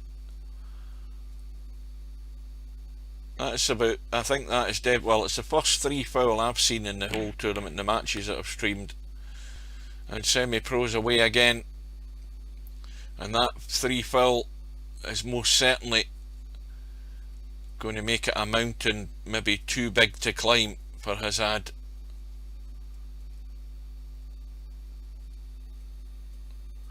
Good evening.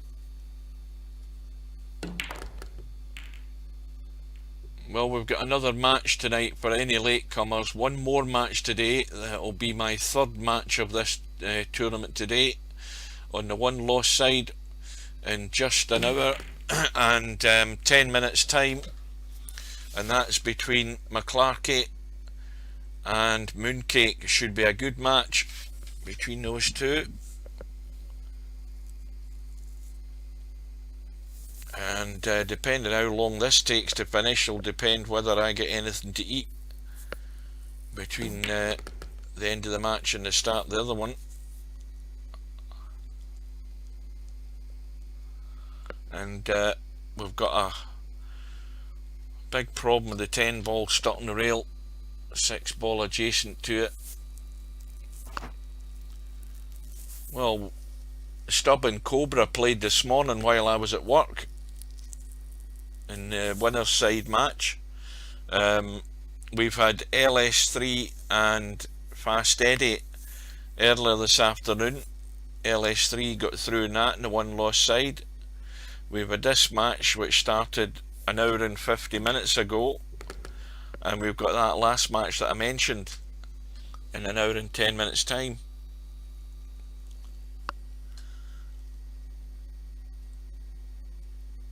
What day was that? Was that Sunday? I got the phone call and I had mashed potatoes, sweet corn and braised steak,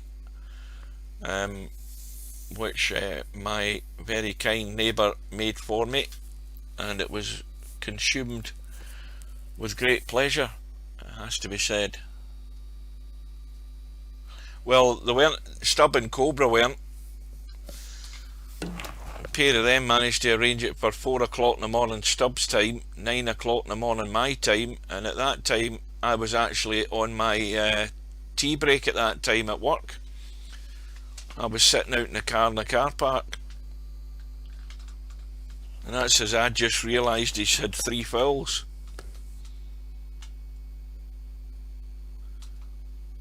Don't worry, if he watches the replay of the match he'll know when he has 3 fouls. So Semi-Pro's dealt with the problems. He's got to keep this hugging to the rail.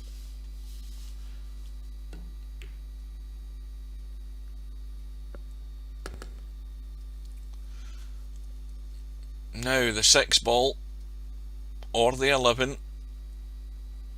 would do, and Semi-Pro is now pretty much out of sight. It's asking a very tall order if HAZAD gets a chance to come in and steal this match now.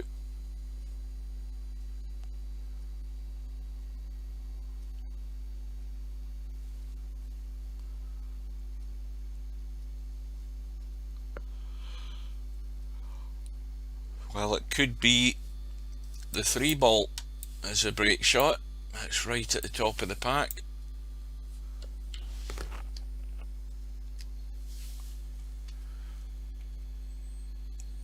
Now again, he's not got a great ball to get to it. That's the problem.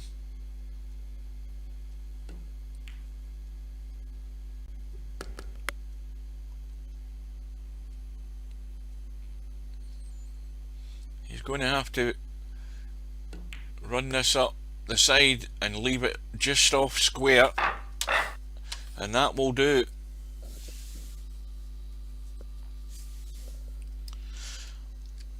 Well, again, I'm going to repeat myself for any latecomers. Where's the cue ball? Oh dear, it's gone again, and the run ends in 13. The lead is 171 to 85, and this match is our second match of this afternoon, and it's the 3rd match of the day so far. We've got one final match I'll be streaming at 7 o'clock, one lost side, McClarkey versus Mooncake. Well, this is HAZAD's chance, and if he's going to cause a major upset on this winner's side, now would be the time to do it. But it's a tall order.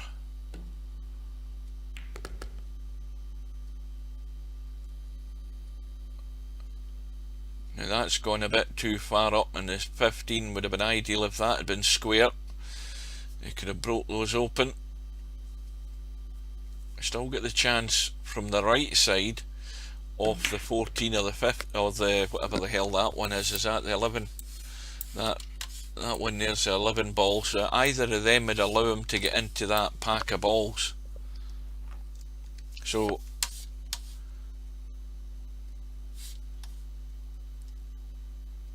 he's got too much angle on the 8 to drop onto one of them. He's tried it for the other side. Now has he got anything? Well, he's got the 15 up the table, and that might be it. He's got a dodgy 3 ball he doesn't want to be paying too much attention to, and he might not be that keen in the 15, but he's got limited choice.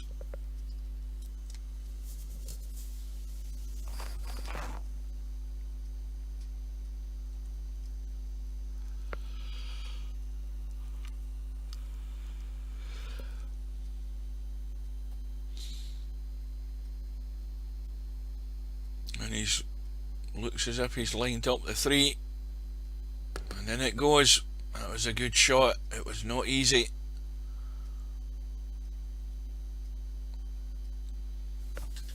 How's his angling that 4? Well, he could stun into those 2 balls off the 4, the 13 and the 5. Again, he'd be unlucky not to be on something.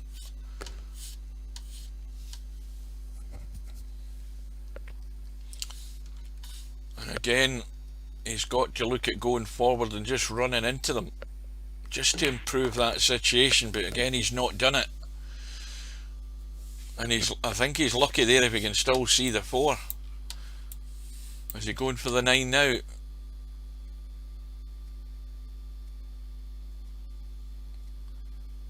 Well, it's so easy to push this into the 4. Got to be careful.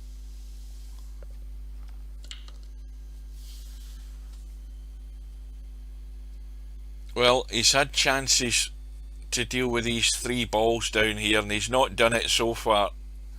And he might try it off the 14. He's going to have to stun it firm, because he's pretty straight. And that's always taking a risk. You're going to be on something.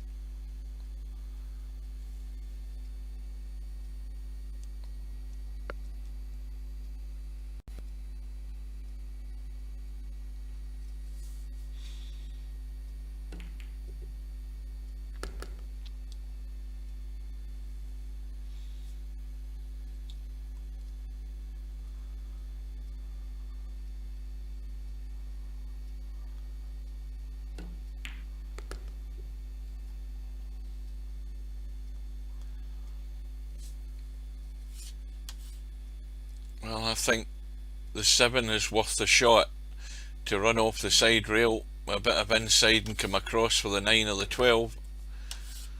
He hasn't went that way.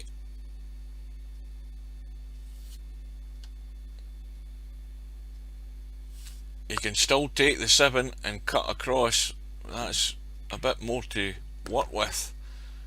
And now he's definitely run out of options, because he's still got those 2 balls stuck in the triangle. He's going to run through. He's going to play the 9, and if he stays high enough in the 9 and not go too straight, he'll be able to nudge the 12. And this all depends on how heavy he hits the 12, because it looks as if it's going to go to the corner. It's not going to be left as a great break shot.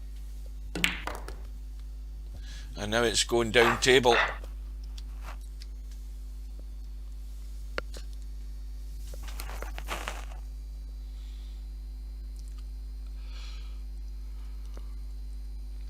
So HAZAD, I think he was on 102. I think he was on 102 when he played those 3 fills. So he hasn't got rid of that deficit, and he's immediately scratched in the attempt in trying to run that cue ball around the table to get into the pack.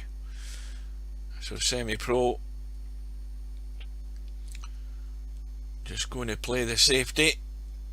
I might try similar to the break shot.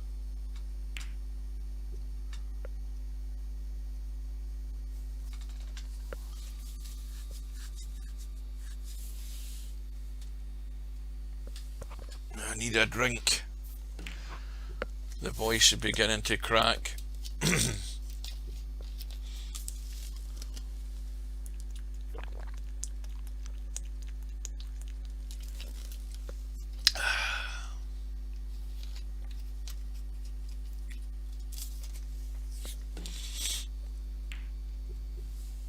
Oh, that's going to be exposed.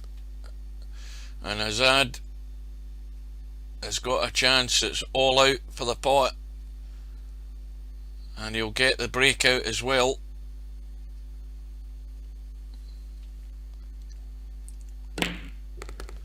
Well, he had to go forward there and take the risk because he's played the big stunt.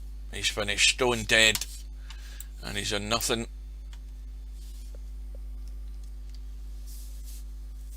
Cue ball to the bottom rail, and he gets the legal shot. And of course, now with the ball up the table, there's no hiding up the top of the table.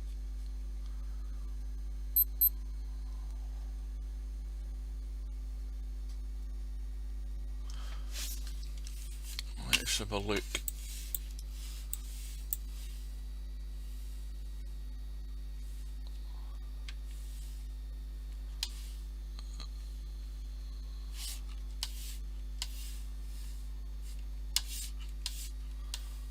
Look at that, 13 and 4.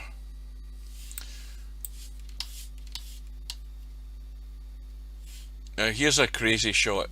Kick the side rail, hit the 1 onto the 3 and combo the 4. How about that for a shot?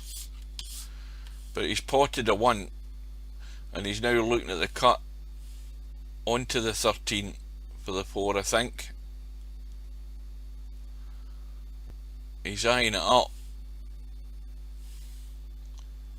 Again, it looks pretty good to me because he's going to cut across the 13, and the way they're all so close, you would think that the 4 has to go.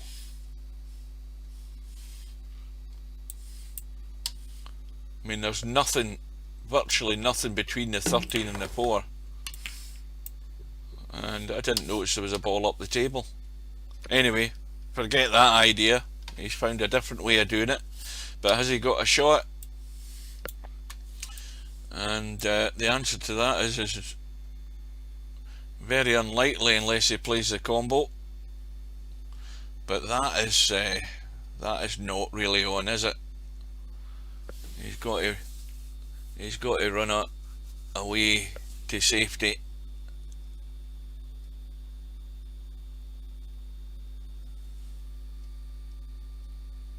Well,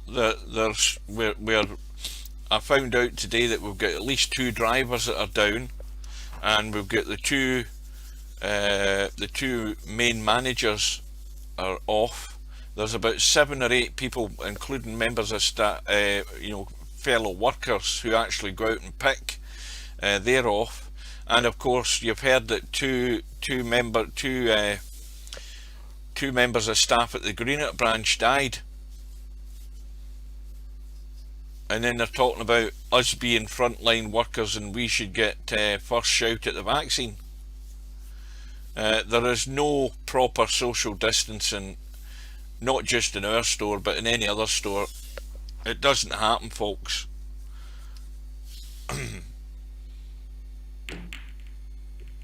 And the fact that those 2 members of staff died in that store will make no difference. We're dispensable. Doesn't matter how many members of staff die, they'll just bring other people in. There's plenty of people looking for work, and that's simply all that will happen.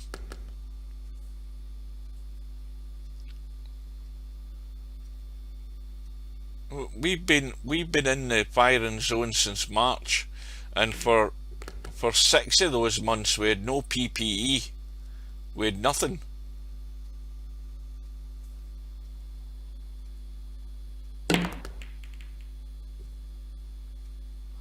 No, customers don't give a shit.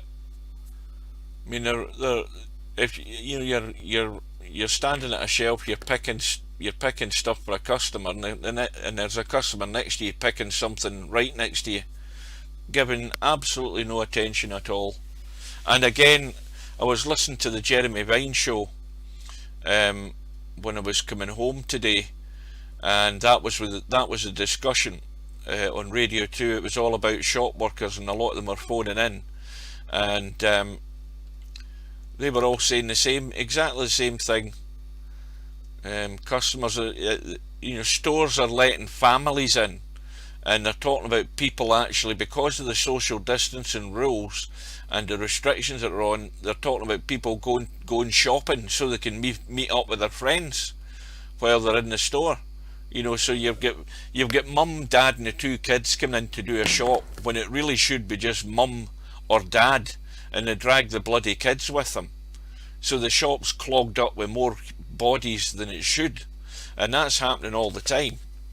And you've still got husband and wife coming in to do the shopping, when it should just be husband or wife with a bloody shopping list that they're to get. But they don't think shopping should only be for essential goods, and that is, you know, and it should be a weekly shop. You'll get people coming into the store every day.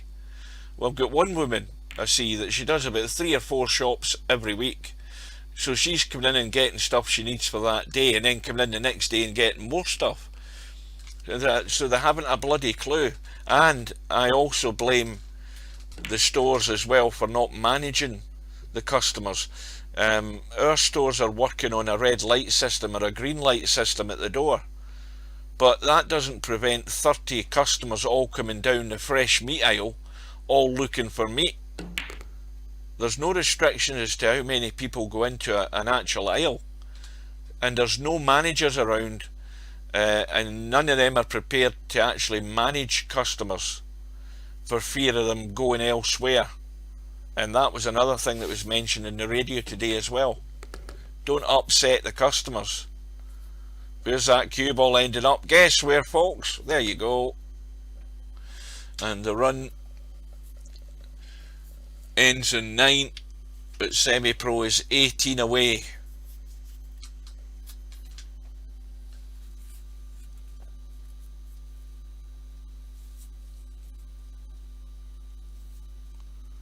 No, I mean, I'll tell you something else. I think this idea of people being exempt from wearing masks is a bit thin in the ground. I don't care what so-called secondary illnesses that you claim to have, you should be wearing a mask. End of. You've got these people talking about having whatever the hell it's called again, all these initials, and I'm even working with members of staff who've got they've got a badge round their neck that says they are allowed to work without a mask. They're putting themselves at risk as well as anybody else that they're working with. And then we wonder why we've got bloody, that COPD. That all of a sudden this COPD is a great excuse for not having to wear a mask. I think that's crap. And you've still got idiot customers coming in with bloody plastic visors over their face and no mask on, when that's not even the right thing you're meant to do. But I suppose they'll have COPD as well, but they can wear the visor over their eyes, but they don't have anything over their nose and mouth. And then you've got idiots with a mask on where it's over the mouth but not over the nose.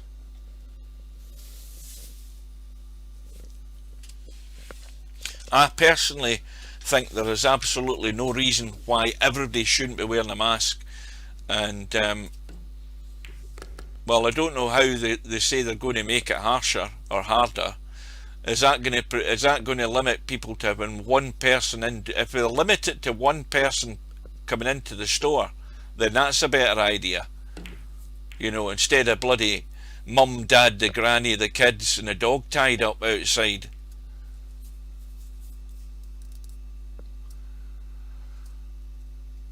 But as I say, we've been dispensable from day one. I mean, our staff, we've got people working with me who I've never seen before.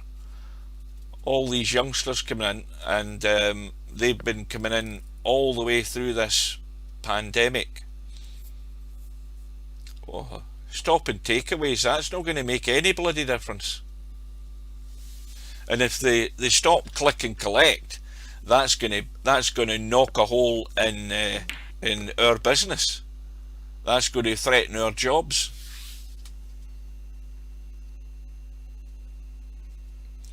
I mean, we had click and collect customers queued out right down the car park the other day, and we're overflowed with orders to try and fill the orders. And we're starting a pick at 6 in the morning. The pick wasn't even finished at 2 o'clock when I went home the other day, and they were still picking at 4 o'clock. I think they should limit it to one person per household doing a shop, and if you turn up with the husband or the wife, then one of them has to bugger off and sit in the car. Simple as that.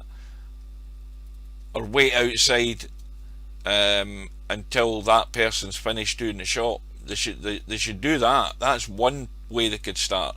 But in all honesty, that other person shouldn't be leaving the house. They should be staying in the bloody house.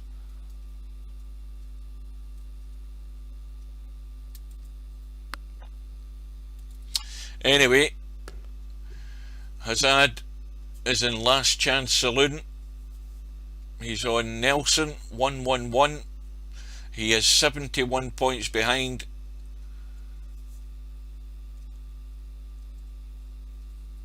What is that? Is that the new restriction? 16 people are allowed in a shop. That means like 200 of our staff need to walk out the store.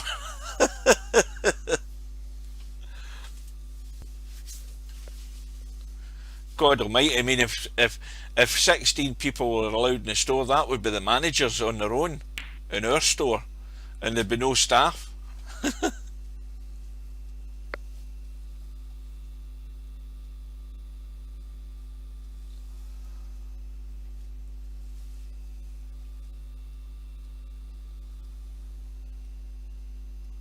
Well, this, as I say, this green light thing at our door,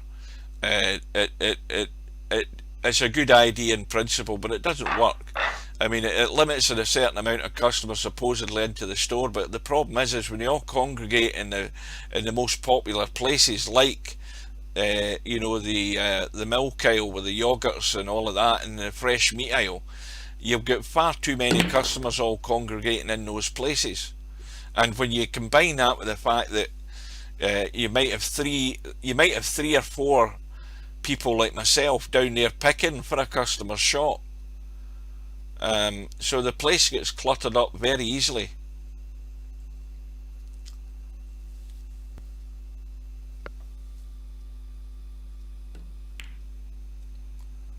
Well, as long as he does that, but keeps it safe. The fact is, he's brought the 5 into play. Semipro is going to have a blast, and these are going to go all over the place. But no, he's not. He's reeled it in, decided against it.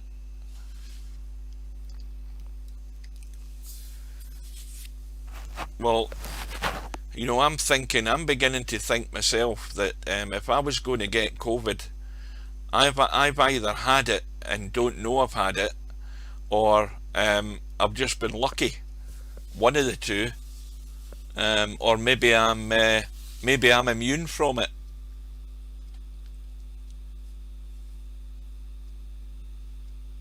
Well, the one-way system was a total disaster, because there was far too many ignorant customers paying absolutely no attention to the arrows on the floor or any of those signs, and just walking around, and there was more than me said to people when they were doing it, and they didn't give a shit. To be quite frank with you, they did not care. These were people that knew better and decided they were going from A to B by going that direction against the flow of traffic.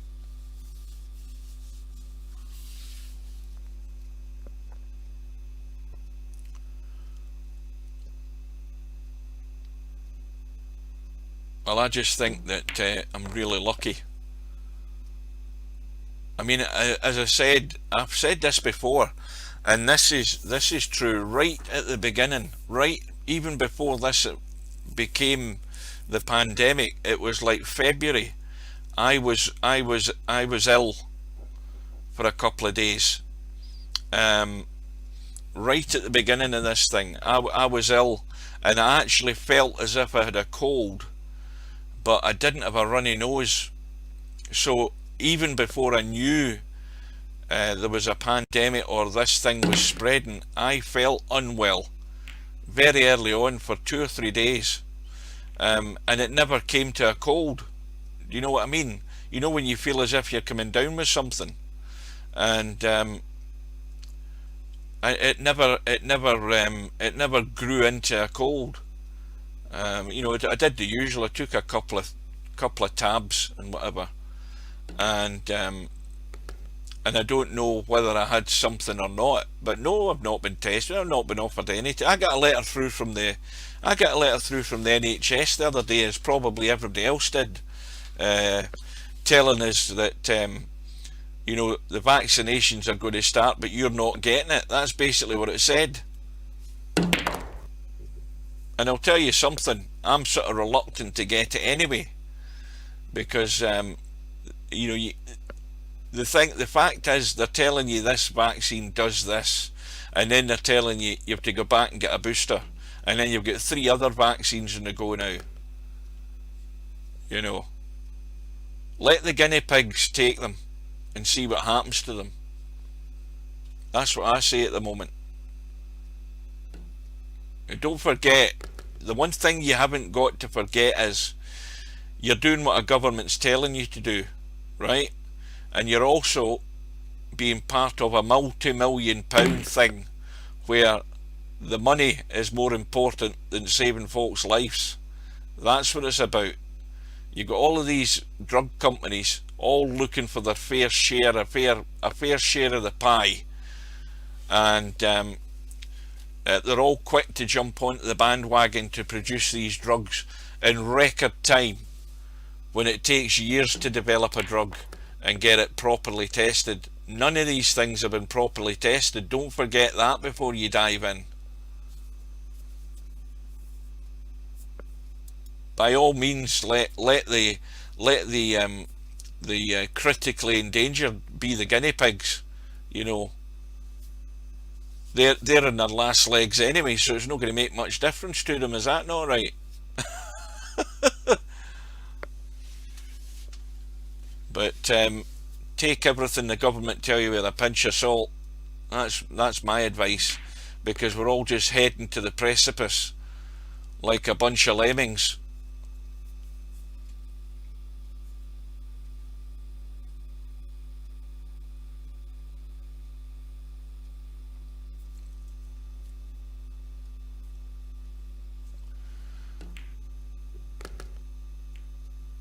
Well, it's still a long way to go for HAZAD. He gets to 124. Semipro still 18 away. And HAZAD with a break shot though.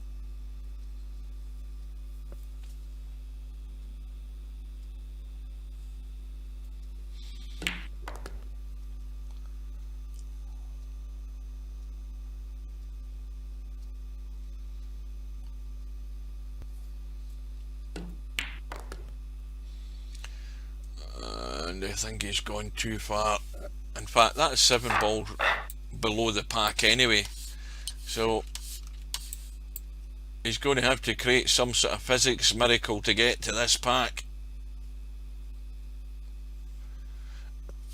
Now again, he should be cutting that 7 ball and running. It's easy to cut that ball to the rail to get it there and run the cue ball and get it to safety. That'll do.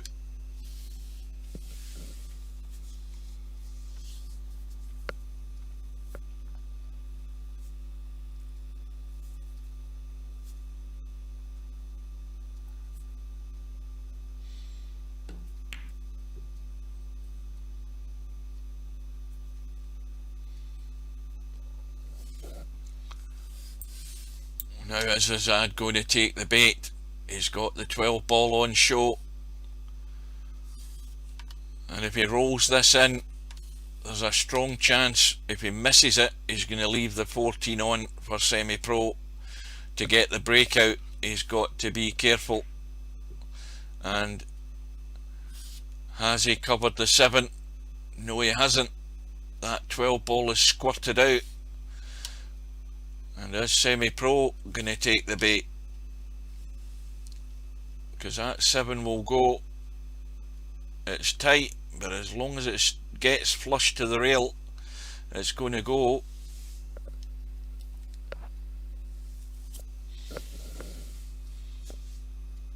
And the cue ball's going over to the right. Now if he gets this, he may well have the shot that will open up the bunch on that 14.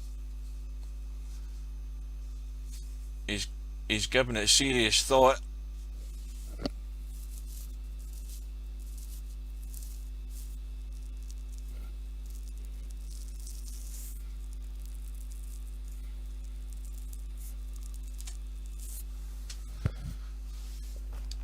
He knows if he gets this and he gets over across. Now, did he call the bank? I missed that there. He must have. Yes, he's called the cross double, and he's perfect now, I think. Or is he? Maybe not. No, it isn't. I thought he was on that. I thought he could get on that 14 while he's run through into them. Where's the cue ball going though? Guess where, guys? There she goes again. It is just incredible. And Semipro, after all his hard work, is still stuck in 182. And HAZAD has a chance to get some more back. He needs to get square on that 10 ball, and that is perfect. And now he can open them up and get some more points back. Now I don't think I'm going to be able to finish this match and be able to get something to eat before this other match starts.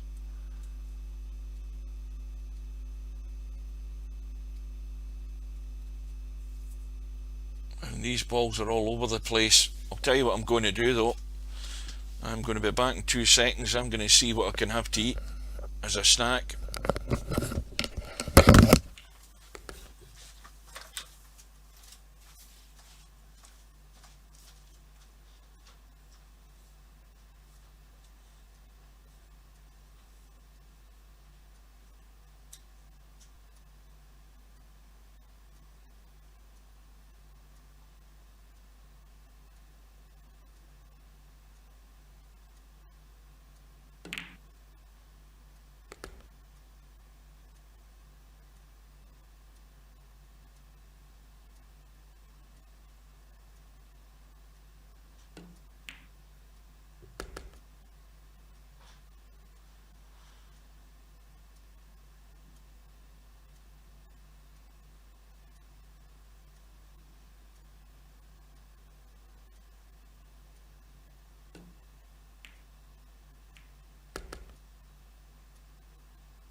Well, I'll tell you what I've got.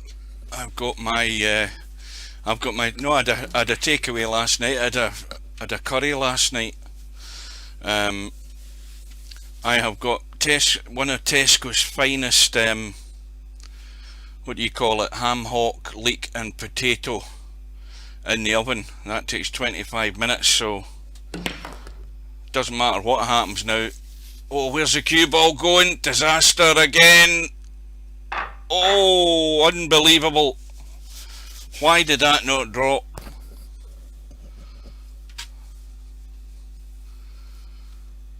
And well, in 25 minutes time it's going to be, you know, like 5 minutes to the other match, so I'll be eating my dinner while that match is on.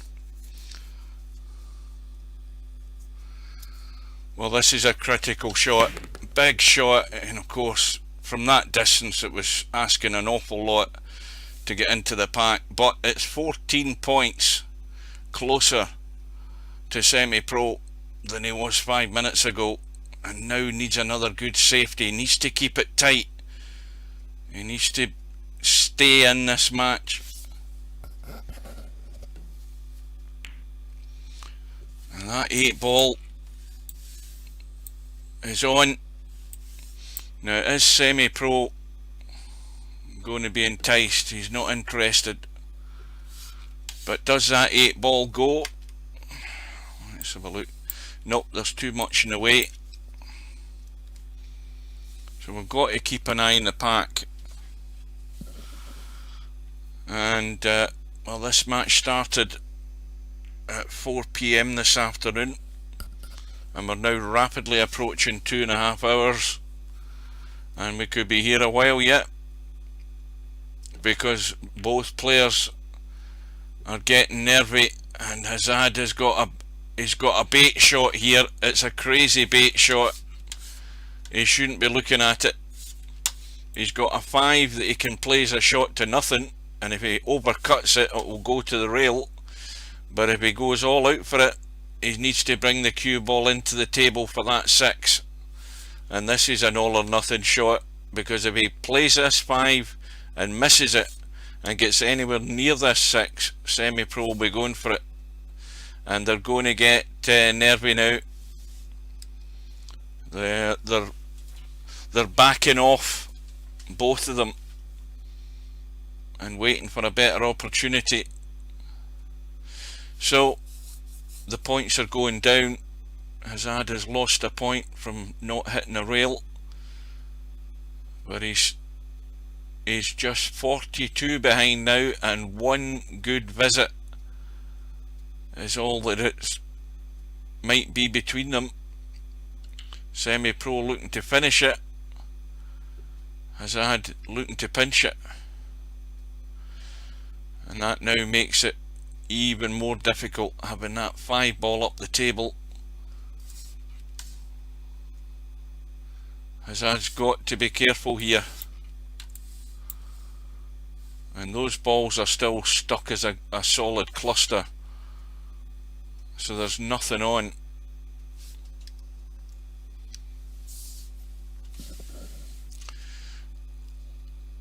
So if there's anybody else joined us so far, you're more than welcome to join the chat, as long as you're not that numpty that keeps dropping in.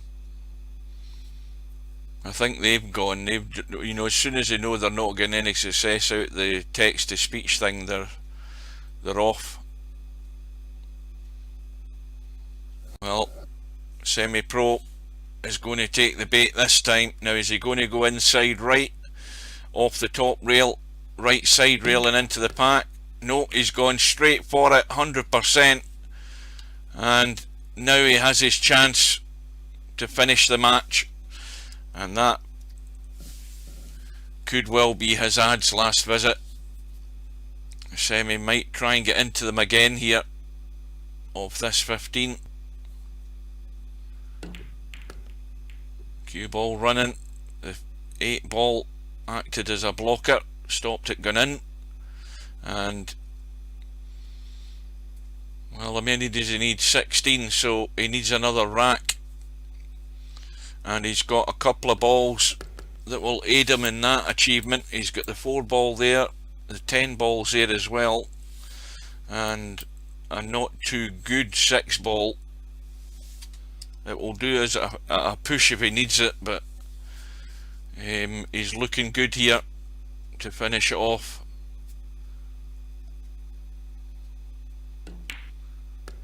And I have to say, this match has ended up being a lot closer than I thought it could have been. And HAZAD's tried his hardest. He gave it everything he could.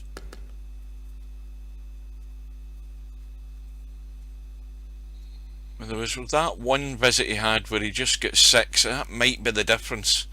You know, had he got that, excuse me, he was in the lead at the time, don't forget, but when he got that visit and he only gets 6, that might be the difference in this match. Had he got another 40 or 50 odd there, we could have been looking at an entirely different end to this match. So there's only been one real, well, poor accumulation of points, and that was that 6 by HAZAD. That's the one thing that just sticks in my mind. And if he had made something decent on that visit and built up a really strong lead there, it might have been oh so different. But in general, once Semipro gets going, his scoring is far more consistent, as I said, than every other player in the tournament. But it only needs Semipro to come up against somebody who's going to match him on the day, and it can be a different outcome. So Semi's 10 away. We'll leave the 4 ball, but he needs to get a break here, because that 13 and 14, not 13, is that the 11? I keep thinking that's, well, he's got the opportunity now because he's just going to do a little dash through.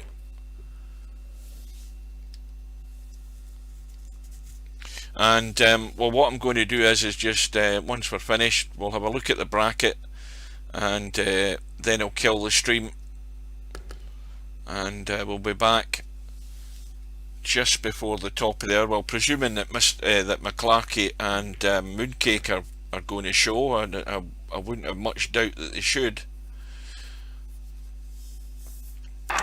So just 5 away.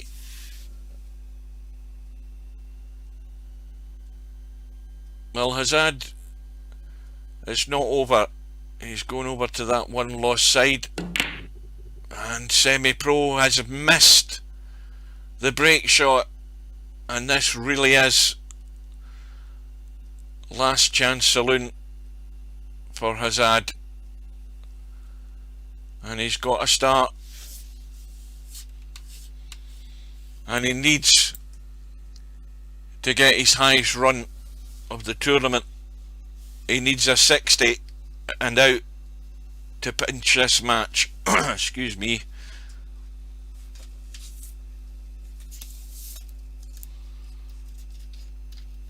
And now's the time to get full on focus.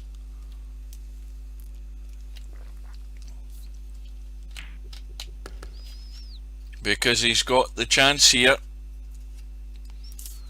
for a big upset. He never thought he'd get it. I never thought he'd get it. I thought it was all over. But he has a lifeline. And as long as he stays at this table, as long as he keeps potting a ball, and if he can get to that break shot and get into the next rack and get into the meat of a run, then any outcome can happen here.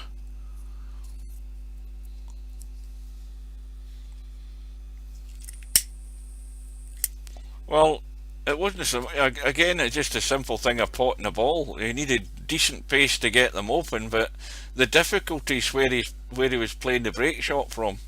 You've got to get the break shots a lot closer so that you're a lot more comfortable in making the pot. Once you get distance, and that's the thing I keep going on about, the distance in straight pull especially trying to play safeties. It amplifies the difficulty in the shot. But even though these pockets are bigger, you've still got to get the ball in the hole. You've still got to get it on the line. And no matter how big the pockets are, if you don't get that line, you're still going to miss. Well, he's still got a couple of choices. I think he can play that 14 ball. He doesn't want to risk cutting the 3. It's a wee bit dodgy. But he can drop in the 14, he can land in the 3, but the 3 ball is right at the head of the pack, and we've got this untidy mess here, where if you're playing from that side, you can get the 5, you can get the 11, but something needs to be disturbed. Now, is that a combo? Let's have a look. That 7 and 15, it's a wee bit ropey looking. There's a wee gap between the two of them.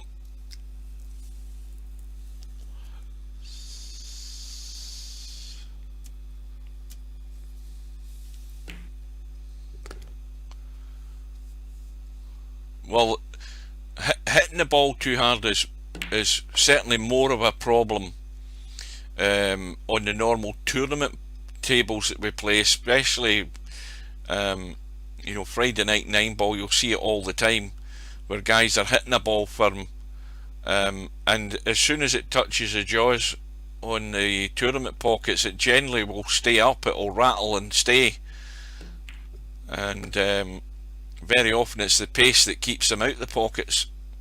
Well, that's now created a slight problem. The slight problem being getting to somewhere behind those 2 balls to take one of them out. Now that spin off the 7 has still kept him in play.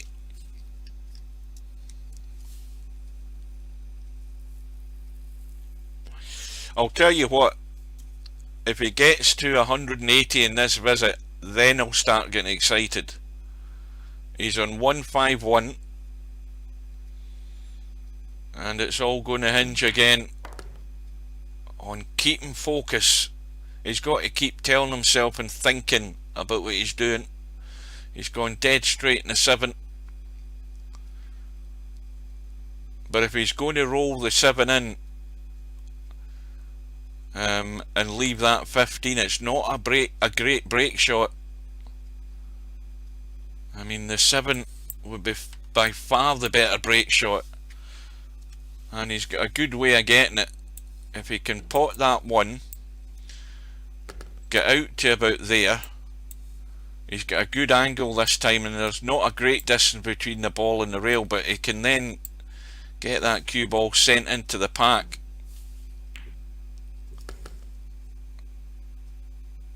Well, good luck.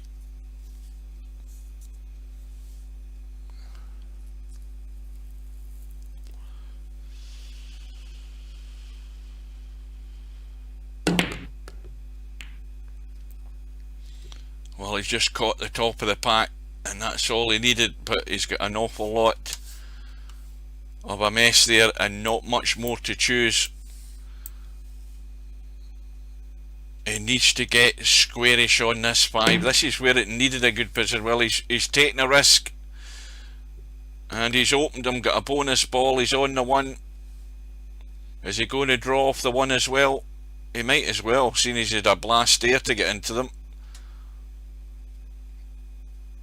This is where you do take risks. At this stage, when you are at last chance saloon, anything goes. You've got to go for it.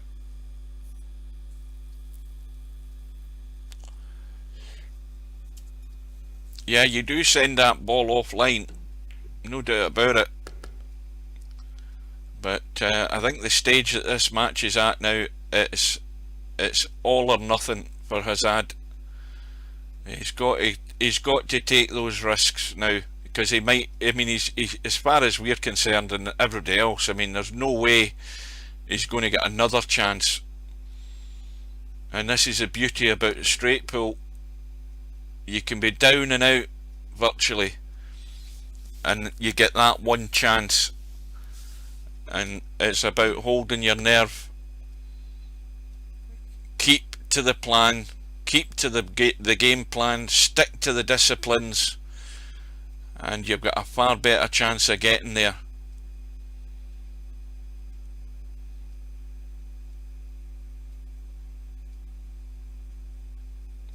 The run is 21. It needs to be 60 to win this match. So he's still a long way away.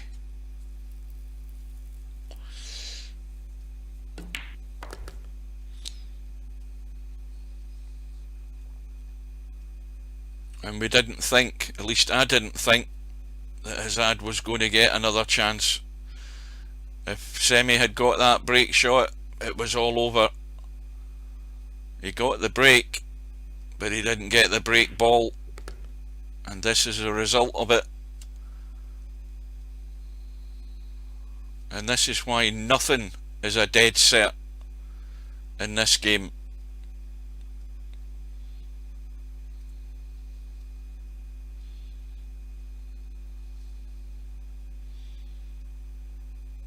We've got the 4 ball in prime position for a break shot. We've got the 11 or the 14 as an ideal ball to make it simple to get on that 4 ball. It's all about keeping control of the cue ball and getting there.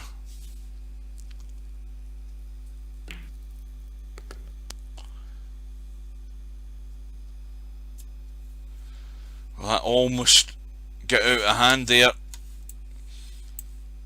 Now, even if he draws into the 4, he's got to risk it. And it's, if he can get good on that 14, I think he's got to draw this. Even if he nudges the 4 a wee bit, it's not going to do a major damage to the shot. Well, this is not ideal. He's going to be playing this from distance. If he doesn't go far enough, he's going to be too straight.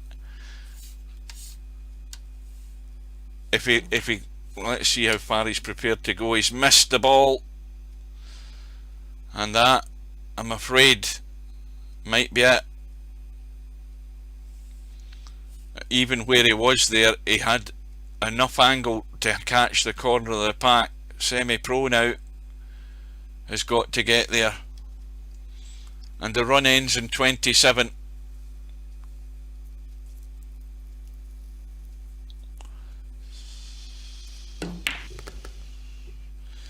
And Semipro, like he does most of the time, is perfect. So this cue ball won't be going forward. And he's 4 away.